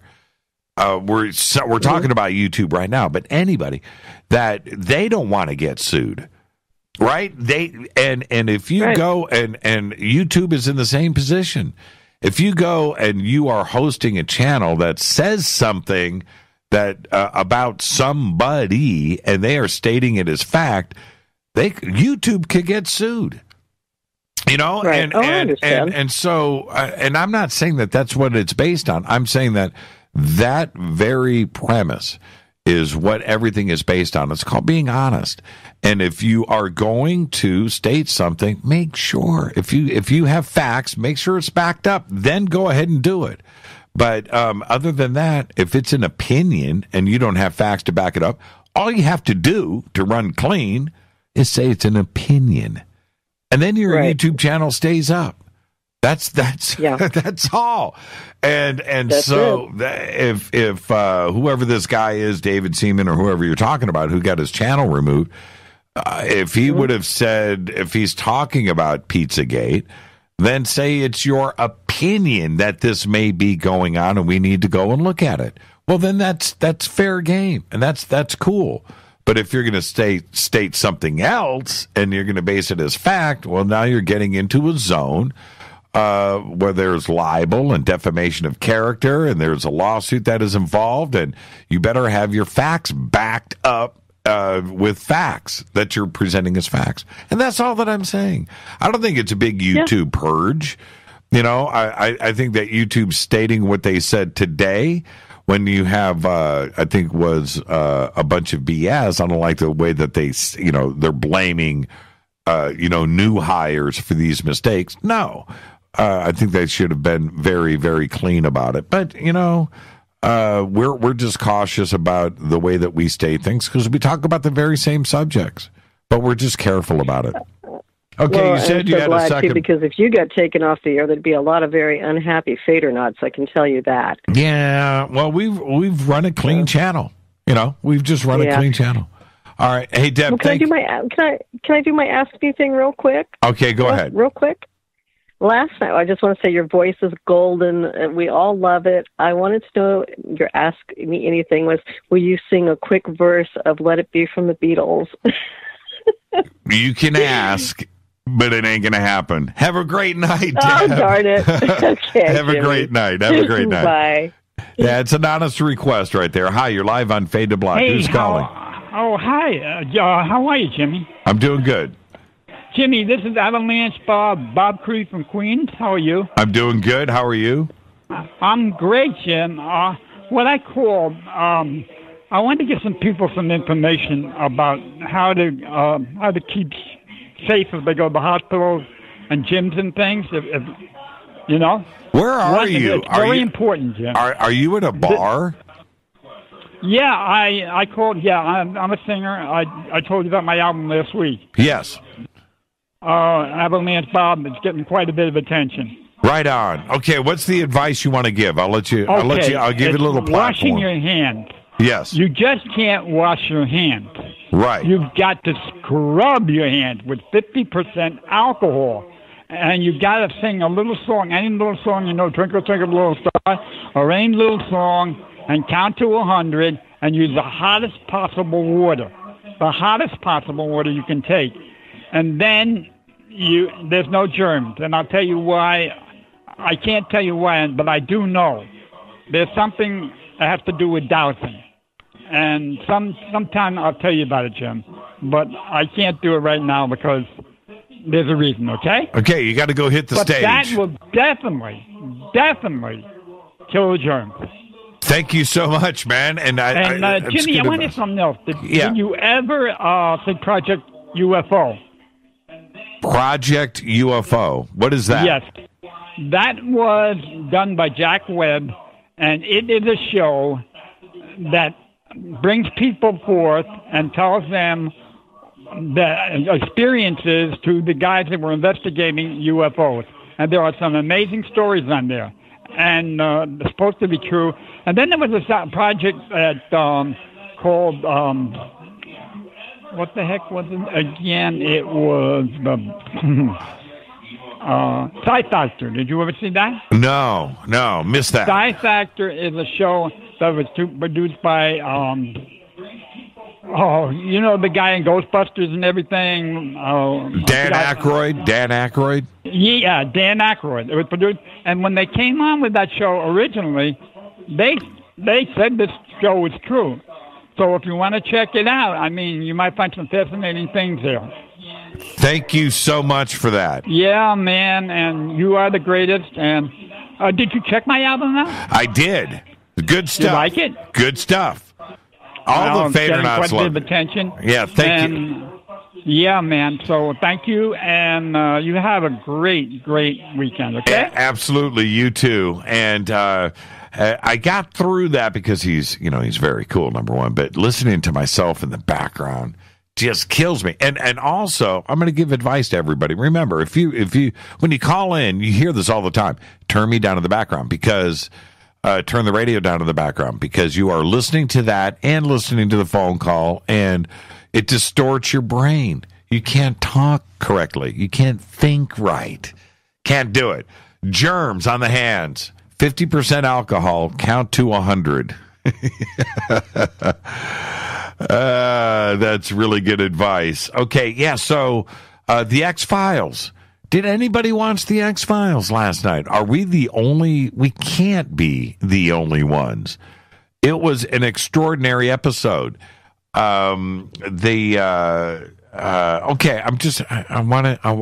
got to get this out. What, and since nobody wants to talk about it, you want to talk about other stuff, which is fine. Let me tell you what happened. Fox and Scully, so they sit down. They're in an automated sushi restaurant. They're sitting at the bar. It's the Hopper painting, right? The diner. And so it cuts in, and they're sitting there, and they order their sushi. It's automated, and there's nobody else in this restaurant. There's no waiters, waitresses. There's no sushi chefs or anything like that. It's all automated. They order, and then it slides out in front of them, and one was a normal tray of sushi for Scully, and the one next to it was like a pufferfish. But the point is this. They made some mistakes in the beginning. And, spoiler. No, I'm not going to spoil it, Rita. I'm not going to do that. So there was a mistake made at that point, and they were on their cell phones. And what happens after that, because of AI and the way that this episode plays out with AI interfering and being a part of all of our lives, every single aspect of it played out. And it played out exactly how I talk about on this show. And I was fascinated by it. And there was, the funny parts, the comedy parts, and I get that. I understand. But that's what goes on in our daily lives.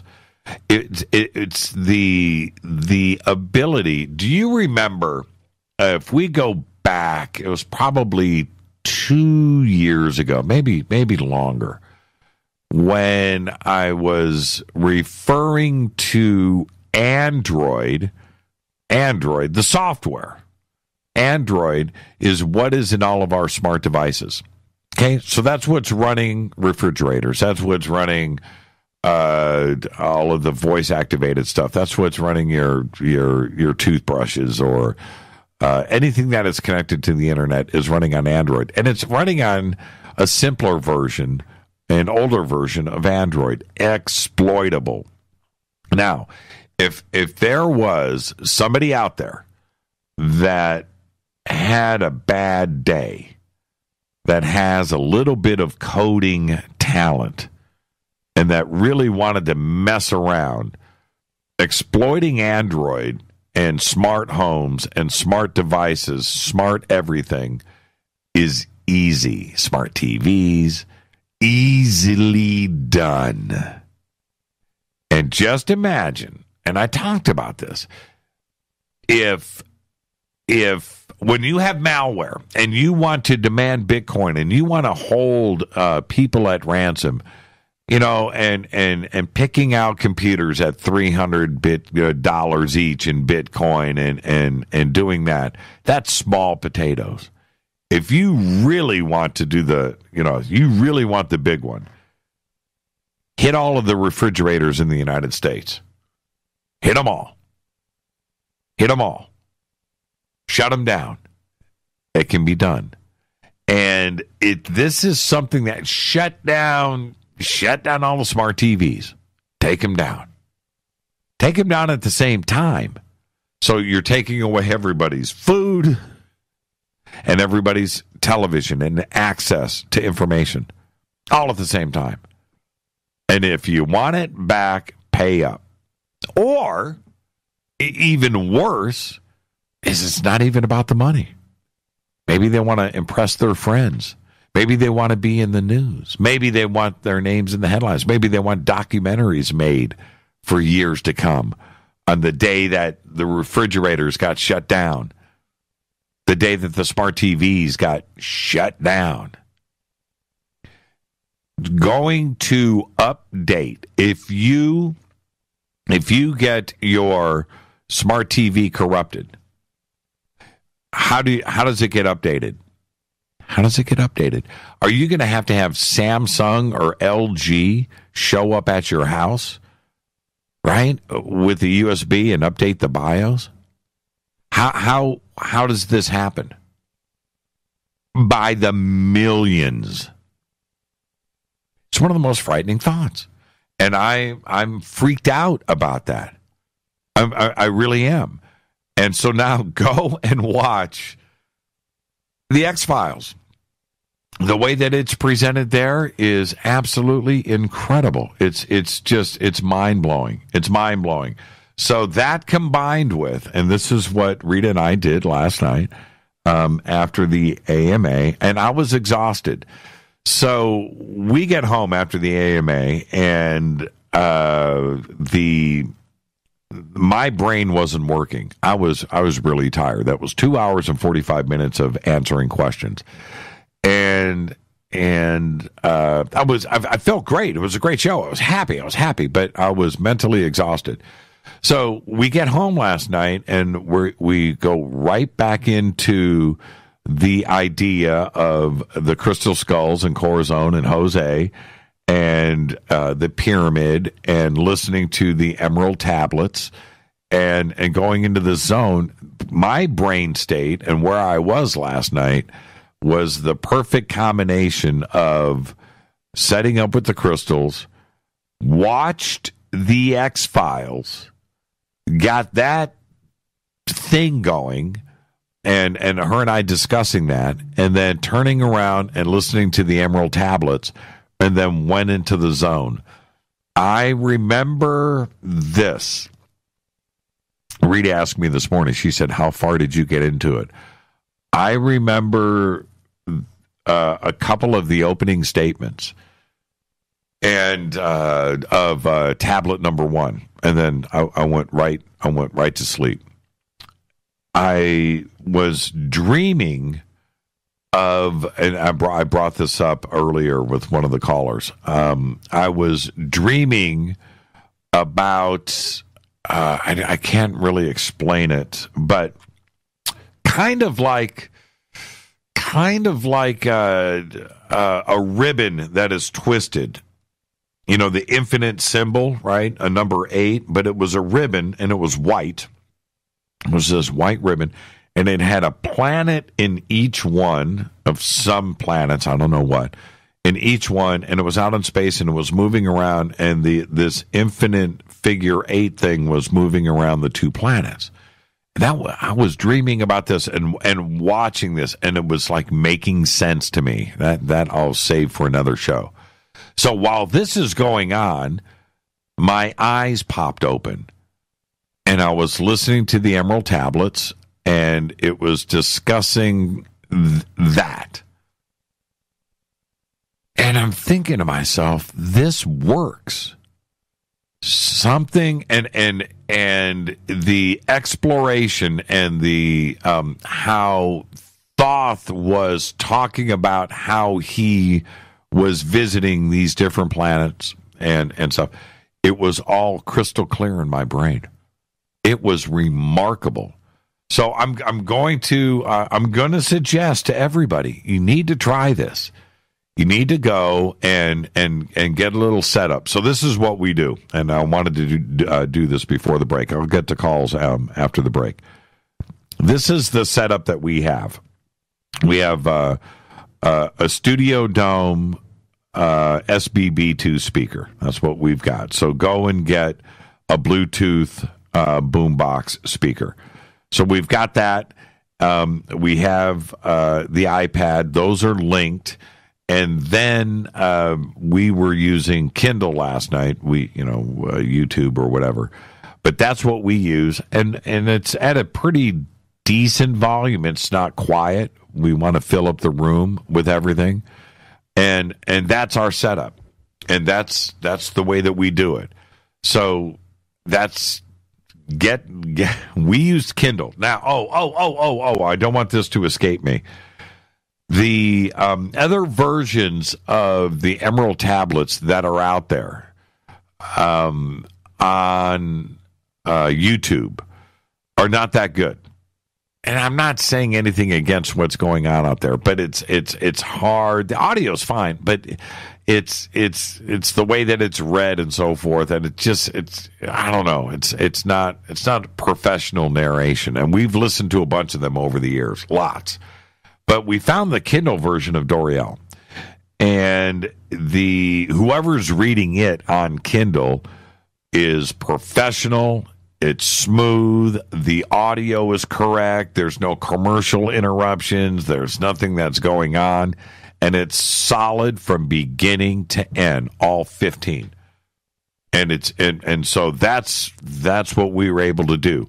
When you have something like this and it's on YouTube and it gets busted up by commercials, which I have nothing against commercials, but if you're doing this, it may wake you up, number one. Number two, it alters the continuity.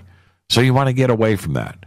I'm not pitching Kindle. I've got no dog in this race. There's no money involved here. I'm just saying that with our experimenting and how we've got things set up, that's the perfect system. Perfect system. So, yeah, definitely get a Bluetooth speaker. Make sure it's loud. iPad. Works with a cell phone, too, as well. Wherever you're going to have your Kindle at. Normally, you would have your Kindle downloaded onto an iPad or a Kindle. And then Bluetooth that and go, because you have no commercial interruptions. So this morning, I'm not sure how many hours it was going for, but I literally woke up when it said, "Thank you for this Kindle presentation," or something. And I woke up and it was over.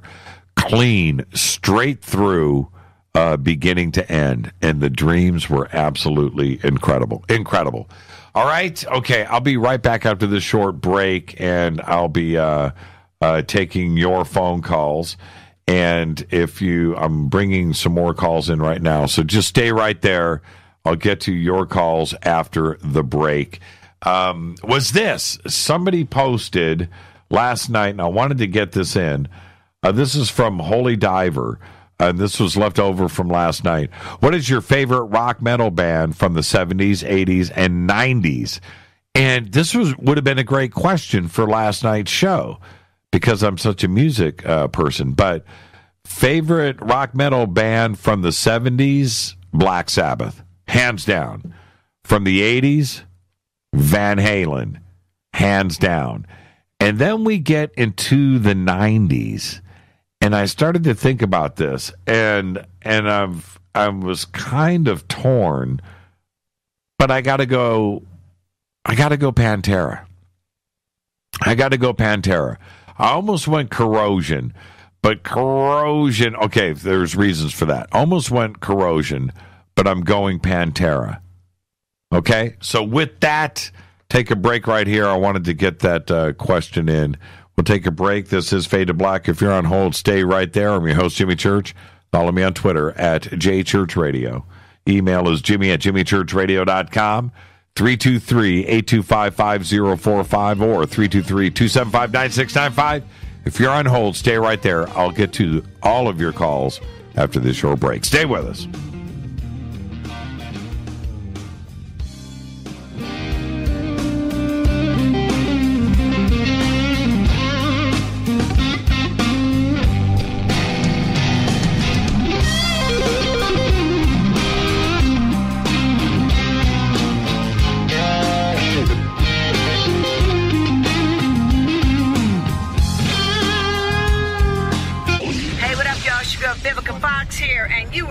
To my boy, Jimmy Church, on JimmyChurchRadio.com. Despite popular opinion, reading a book will not make you smarter. But listening to Jimmy Church will. So you went to dinner last night and you had your favorite pasta. Ugh. Or maybe you had a heavy, spicy meal and it left you. Ugh. GetTheTea.com. Maybe you mowed down a huge steak and your plumbing is all plugged. Ugh. GetTheTea.com. Our super strength tea will take care of your occasional. Ugh. It's all organic and non-GMO. Get rid of ugh. We have so many great supplements, but our super tea is number one. GetTheTea.com. That's GetTheTea.com. So, you love talk radio? Then you'll love TalkStreamLive.com. TalkStream Live is always on, 24/7 with the best streaming talk shows. Find your favorite talkers and discover some new ones. It's free, readily available online or on mobile with any smartphone or tablet. Finding your favorite talk shows all in one place has gotten a whole lot easier. Just go to TalkStreamLive.com. Be sure to download the free apps from Google Play or the iTunes App Store. When you take the beans from Central America with dashes of Indonesian and African mixed in and then roast it to the dark side of fade to black, you create the ultimate brew of fringe. Introducing the Fade to Black blend from River Moon Coffee. Yes, River Moon's darkest customized roast was created for the love of Fade to Black. The alchemy of masterful roasting and smoking the beans is in every sip of this full-bodied, dark Java. I need my coffee dark, deep, with distinct bittersweet chocolate highlights, just like the bunker. Leaning further into the darkness of the roast is Fade to Black blend from River Moon Coffee. Just click on the banner at jimmychurchradio.com and use the promo code F2BBLEND for 15% off of your order today. Go Beckley Teppy.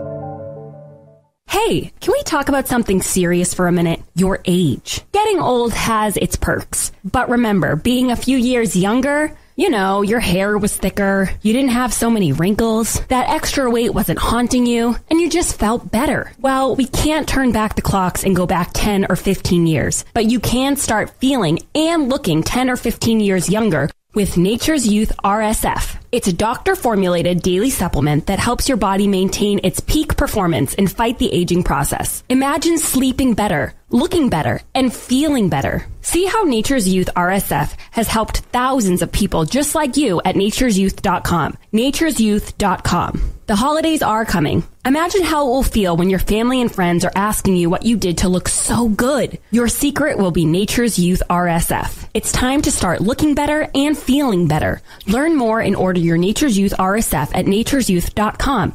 That's nature'syouth.com. Erica, Brittany, Gabby, and you're listening to JimmyChurchRadio.com. It's not a lifestyle we chose. We were born this way. KGRARadio.com.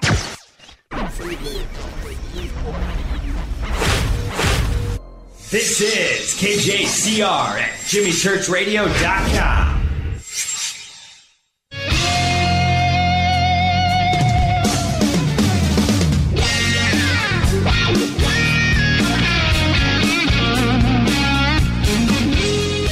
Welcome back. Fade to Black. I'm your host, Jimmy Church. It's Fadernight Thursday nights. 323-825-5045 or 323-275-9695. Did you see the X-Files last night? I didn't spoil anything. Let's go back to the phones. Hi, you're live on Fade to Black. Who's calling? Hey, Jimmy, it's Tony, otherwise known as Other Trucker. How you doing, man? Hey, Tony, how are you, man? Everything good? Yeah, everything's good. First of all, I just want to say, man, the other night, your show with Billy was amazing. Yeah, he's great. He's great. And did you know that he is also the coach of USA Basketball? Ha! No, I didn't know that. Yeah, you should see his Twitter page, man. Coach Billy. Billy Carson, coach, man. It's you go and you read that and you're like, oh, really? Okay. Yeah, he's crazy smart, man. He's crazy I'd love smart. to hear one of his presentations or whatever. Yeah, crazy smart guy, man. Crazy smart guy. Yeah, it was a great show, and I can't wait to get him back on. Just an amazing guy. So what's on your mind? Well, I just wanted to ask you about that video I sent you a while back. Yeah, still incredible. I did send it out to. You've reminded me. I'll stir the pot and see what the two people that I sent it out to have to say about it. But yeah, it's still just an amazing video. That's cool. Well, I did a little bit more work on my phone with it, with the effects that come built in with the phone.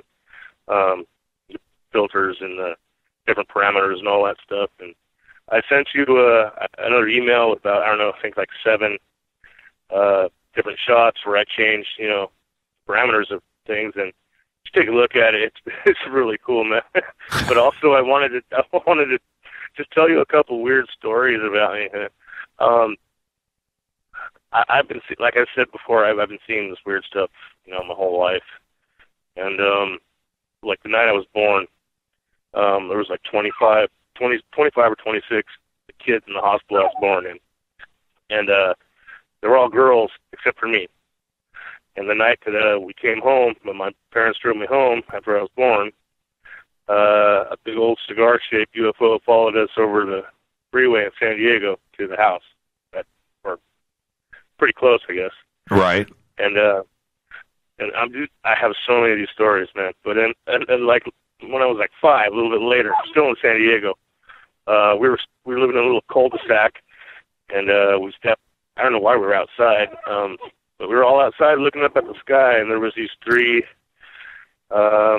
lights in a triangle formation directly above our house. Sorry, my dog's bugging me. It's okay. And the neighbors were all out watching it, and everything, and the helicopters came shortly after. I don't know if they were trying to, catch it or chase it off or what, but they took off in a heartbeat, and that made the San Diego news that night or the next day. What kind of dog do you have? Oh, he's a pedigree miniature dachshund pain in the butt. Man, he is just doesn't like it when you're on the phone. That's funny. Yeah. He wants to play with his rubber ducky. All right. Well, yeah, that's it's. I hear about this all the time. I don't have those memories of my childhood like that, but so many that have had repeated contact as an adult can go right back. And for you, it's like the day that you were born, and they have these experiences that go all the way back to their childhood. And could that be related to the video that you sent me, which is pretty extraordinary? I'm pretty sure, because like I said, I see that stuff all over the place. I have other videos, other pictures.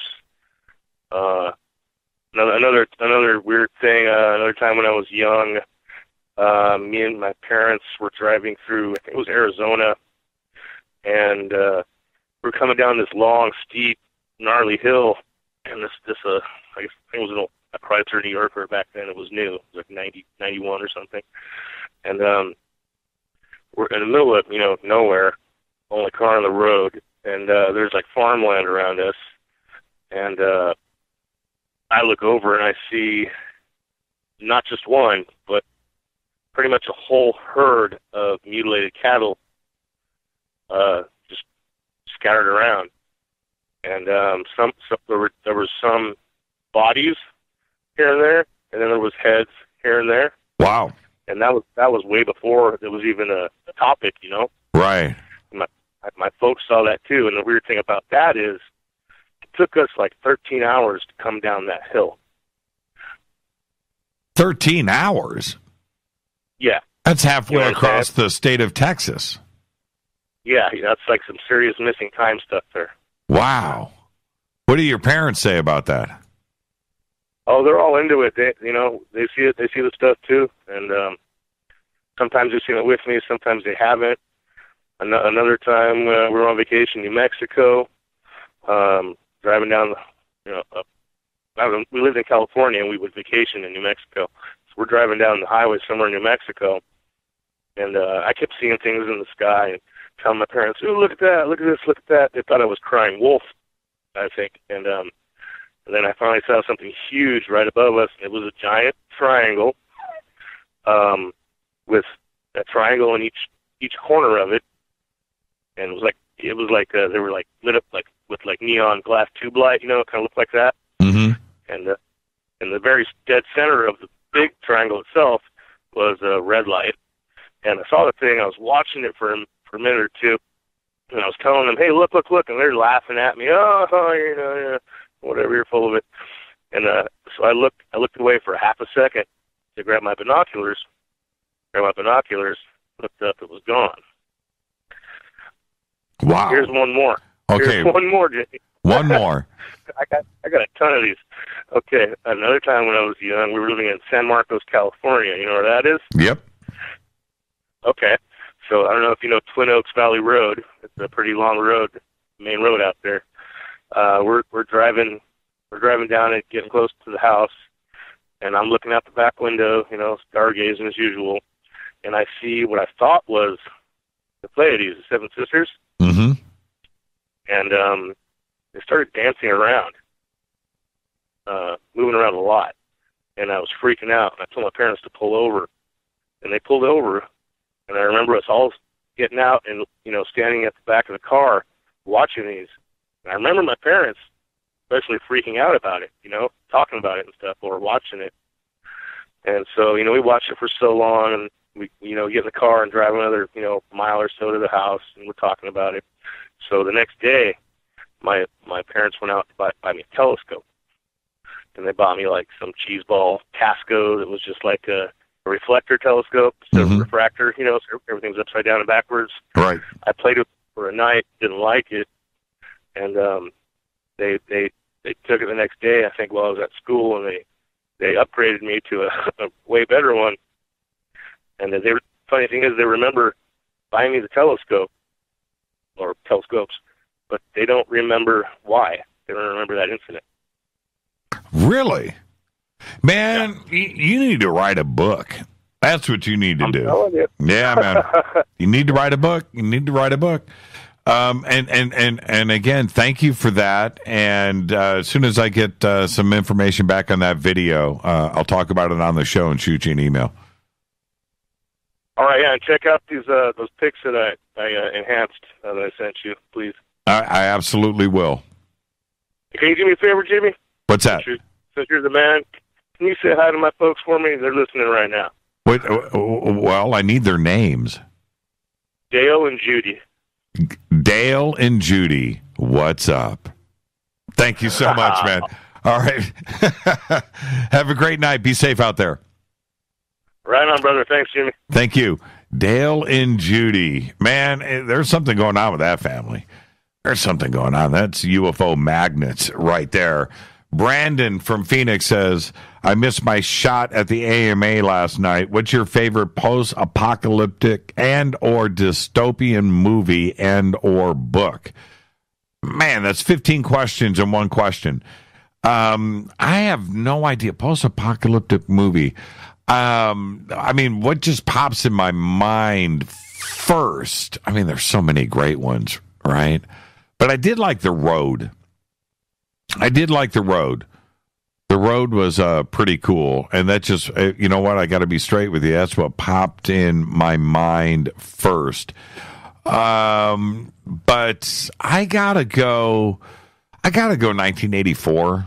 As far as books go, if we're talking about dystopia, I don't know. I've read so many, and I go with what pops in my mind first. But 1984. You know what I did like, though, now that I think about it? You remember a movie that people don't talk about often, Brazil. Yep. Really liked Brazil. And where was I? I was just thinking about something. Oh, so he was talking about the Seven Sisters, right? Okay. Have you guys seen this video that was released today by KTLA here in Los Angeles with those crazy, and they're trying to say that it was a flock of seagulls? Have you seen this? I don't have it up here in front of me. Maybe somebody can pull it down. Shot in Milwaukee. It was a live feed, and it was coming in today. And the fader fact for you, JC, a lot of the sets in The Road were filmed here in Pennsylvania. Well, that makes a lot of sense. Anyway, of these lights that were dancing above Milwaukee this morning, and you can hear the newscasters talking about it. And she's like, "Are you watching this?" He's like, "Yeah, so I am." I don't know who it was from KTLA, but I watched that video 10 times today, trying to see what the comments that came from KTLA saying that they think it was a flock of seagulls. Now, I don't know any seagulls that sparkle. I don't know any seagulls that, that are on fire. No. That was a pretty amazing clip, and it's live. Now, when I caught it today, when somebody sent it to me, it was already up to about 350,000 views or so.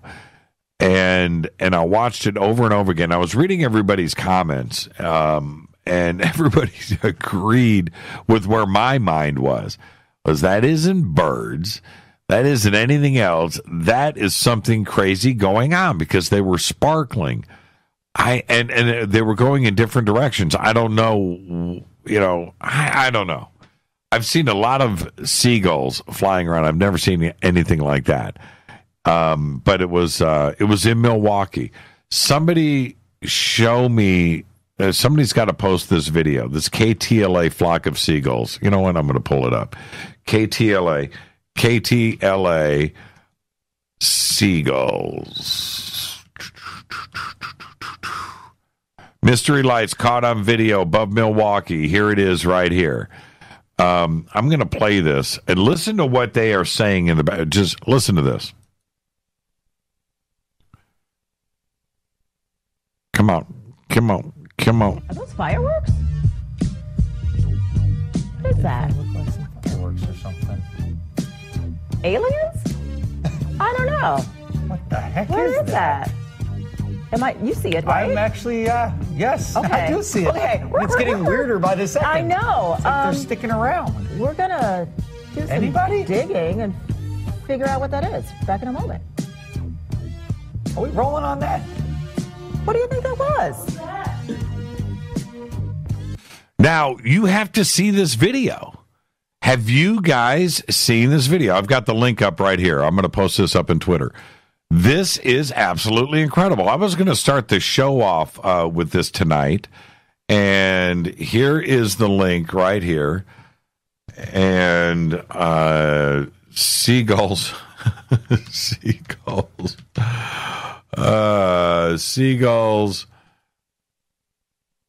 I'll just, that's it. I can't type right now. It's the end of the show. So let's just do this. Boom. Here's the video I'm talking about. So I've got it up right now. Okay. Those are some trippy seagulls. Exactly. Okay. So I've got the video up here for everybody. And I'm going to play this again. It's crazy. I don't know what to make of what this actually is. And again, I'm going to enlarge it on my screen here. How do I explain it? They're twirling and they're flying in different directions, and they have these sparks coming off of them. Here it is again. Fireworks? What is that? Look like some fireworks or something. Aliens? I don't know. What the heck What is that?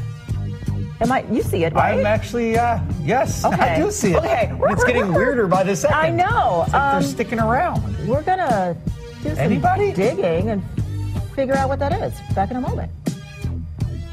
Are we rolling on that? What do you think that was? Now that's coming from Fox 6 out of Milwaukee. Okay, KTLA here in Los Angeles, KTLA 5 did the post. Now, earlier today, when I was watching this video, they're saying, again, you should see these comments, man. There's 8 bazillion comments on this. They're saying that it's seagulls. And I'm not, I don't know. I don't know what it is, but seagulls, I would go for #1 party balloons being released way before I jump into the seagulls camp here. Is it just me, or is the music in that clip straight out of 70s porn? I know, right? What is it with the porn music? Yeah, that's very weird stuff. Yeah, those are some trippy seagulls. Are you guys watching this? I don't know. I don't know what to make of it. I really don't. Let me see here. So now there's another clip here. It says mystery solved. Let's see what happens with this. Hopefully we don't have the porn music. Yeah. That's from The Wiz. And you see the swirling. Okay, now let's see if this is the mystery solved. Good morning, everyone. Fox 6's Amy DuPont here. I want to update you on a story we've been following kind of for fun this morning on Wake Up. What's new, really, right? Anyway, our anchors captured this on one of our sky cams this morning, and they were, what is that? These glowing, like, white things that were moving up in the air, and they had this whole long discussion about it. And our producer even called Eddie and I out in the field and said, hey, can you see something? Like, we can't figure out what it is. Well, mystery solved. About 30 minutes later, we're sitting in our truck here outside the Milwaukee County Courthouse, and we heard them. Birds. I mean, Alfred Hitchcock, move over. This is the birds seen right here in Milwaukee. We're a little bit worried that they might drop a few presents on us. So far, we've been clear. Yeah, there are just a huge flock of seagulls here this morning, but there they are. Now that the sun's up, you can see no aliens here in Milwaukee, just a lot of seagulls. So hope you enjoyed this mystery solved. By the way, Rob had guessed it was seagulls right away, and turns out the weather guy is always right. Have a great day, everyone.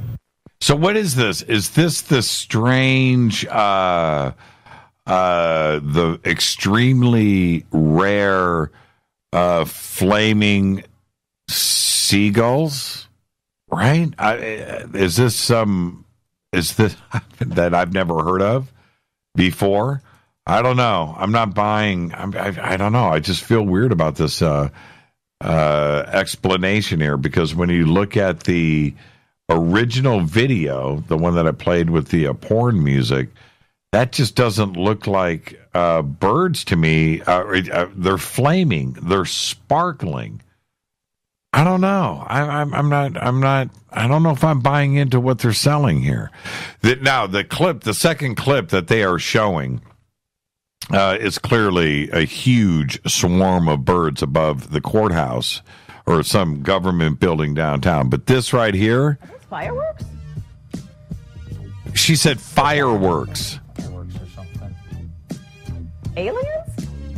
I don't know. What the heck Where is that?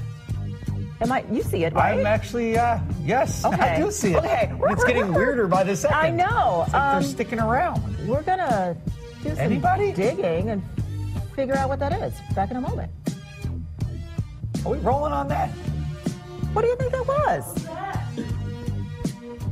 So to say that, you know, these are on fire. And these are on fire. I can't explain what, and I saw this today, and I watched this over and over again, and their explanation that it was seagulls, and I'm trying to imagine what is actually going on here. Reddit thinks that it's birds, and the shutter speed is the cause. The light trail is due to the low shutter speed of the camera. For a 24/7 camera like this, exposure settings are likely on auto. That gives moving objects bleeding edges and motion blur. Okay, so then, I'm with you, but wouldn't we see that on everything? Everything that would be flying through, we would be seeing, flaming helicopters and airplanes and other birds, and wouldn't there be wouldn't we have seen tons of videos like these over the years? Not this one time. Unladen swallows. Weren't we talking about genetic modification tonight? Coincidence? Well done, David. That music ain't getting anyone in the mood. Seriously. But yeah, they're carrying the Elon Musk flamethrowers. Yes, exactly. You guys are, now let's go back if we really want to be honest here. The original comments from the newscasters as they were looking at this is the straight one. Is that fireworks? What's going on? Aliens, right? It didn't look like flaming on fire birds, sparkling birds. So, genetically modified sea monkeys, and that comes in from Rita. Thank you for that, Rita. And Rita still hasn't. When somebody asked me the other night, or was it last night? What animal would I? And I said, chimpanzee. Dolphins are smart, but you would be stuck in the ocean. She still hasn't let that go. But to be fair, I've seen orbs like these cloaked as seagulls in Wisconsin. That's a good answer, Sarah. I really appreciate that. I don't know what is going on with that. Don Johnson. Yeah, I don't know. Seagulls don't fly much at night. I was thinking that too as well. I don't know.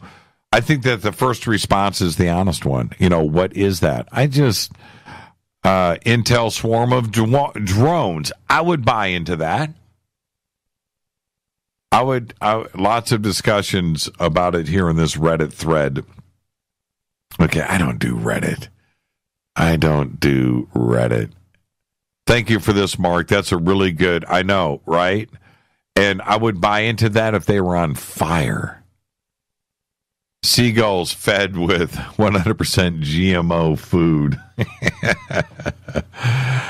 I love you guys, man. Just hanging out right here and winding down the show. I had a great time last night on the AMA. Thank you for that. Again, Jon Rappoport coming in tonight, Larry Holcomb, and all the phone calls were absolutely amazing. It was an incredible week on the show. Ashley on Monday, Billy Carson bringing it so strong on Tuesday. Last night, the AMA. I don't know how many. I didn't go back and count the questions. It kind of freaked me out. I really didn't want to know. But it was so much fun, and it was humbling to have such an outpouring of questions and how interesting they were, and for you to participate like you did with me last night. It was just a humbling experience. And I answered everything that I could as honestly and as openly as I could. Easy solution. Yeah. Murph. Yeah, easy solution. Poop all over your car at Seagulls. Yeah, there you go. All right. And so thank everybody for last night. And Rita and I really had a good time. We were exhausted.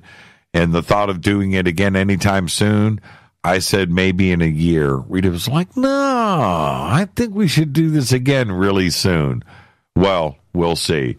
With that, I'm going to go ahead and get out of here. I want everybody to have a great, safe, fun weekend. We'll be hanging out with you guys in social media over the weekend. We've got a lot of work to do. A lot of things are planned, and we'll be checking in with you guys on Twitter and Facebook. With that, I'm going to let everybody go. This has been another Fadernight on Thursday night.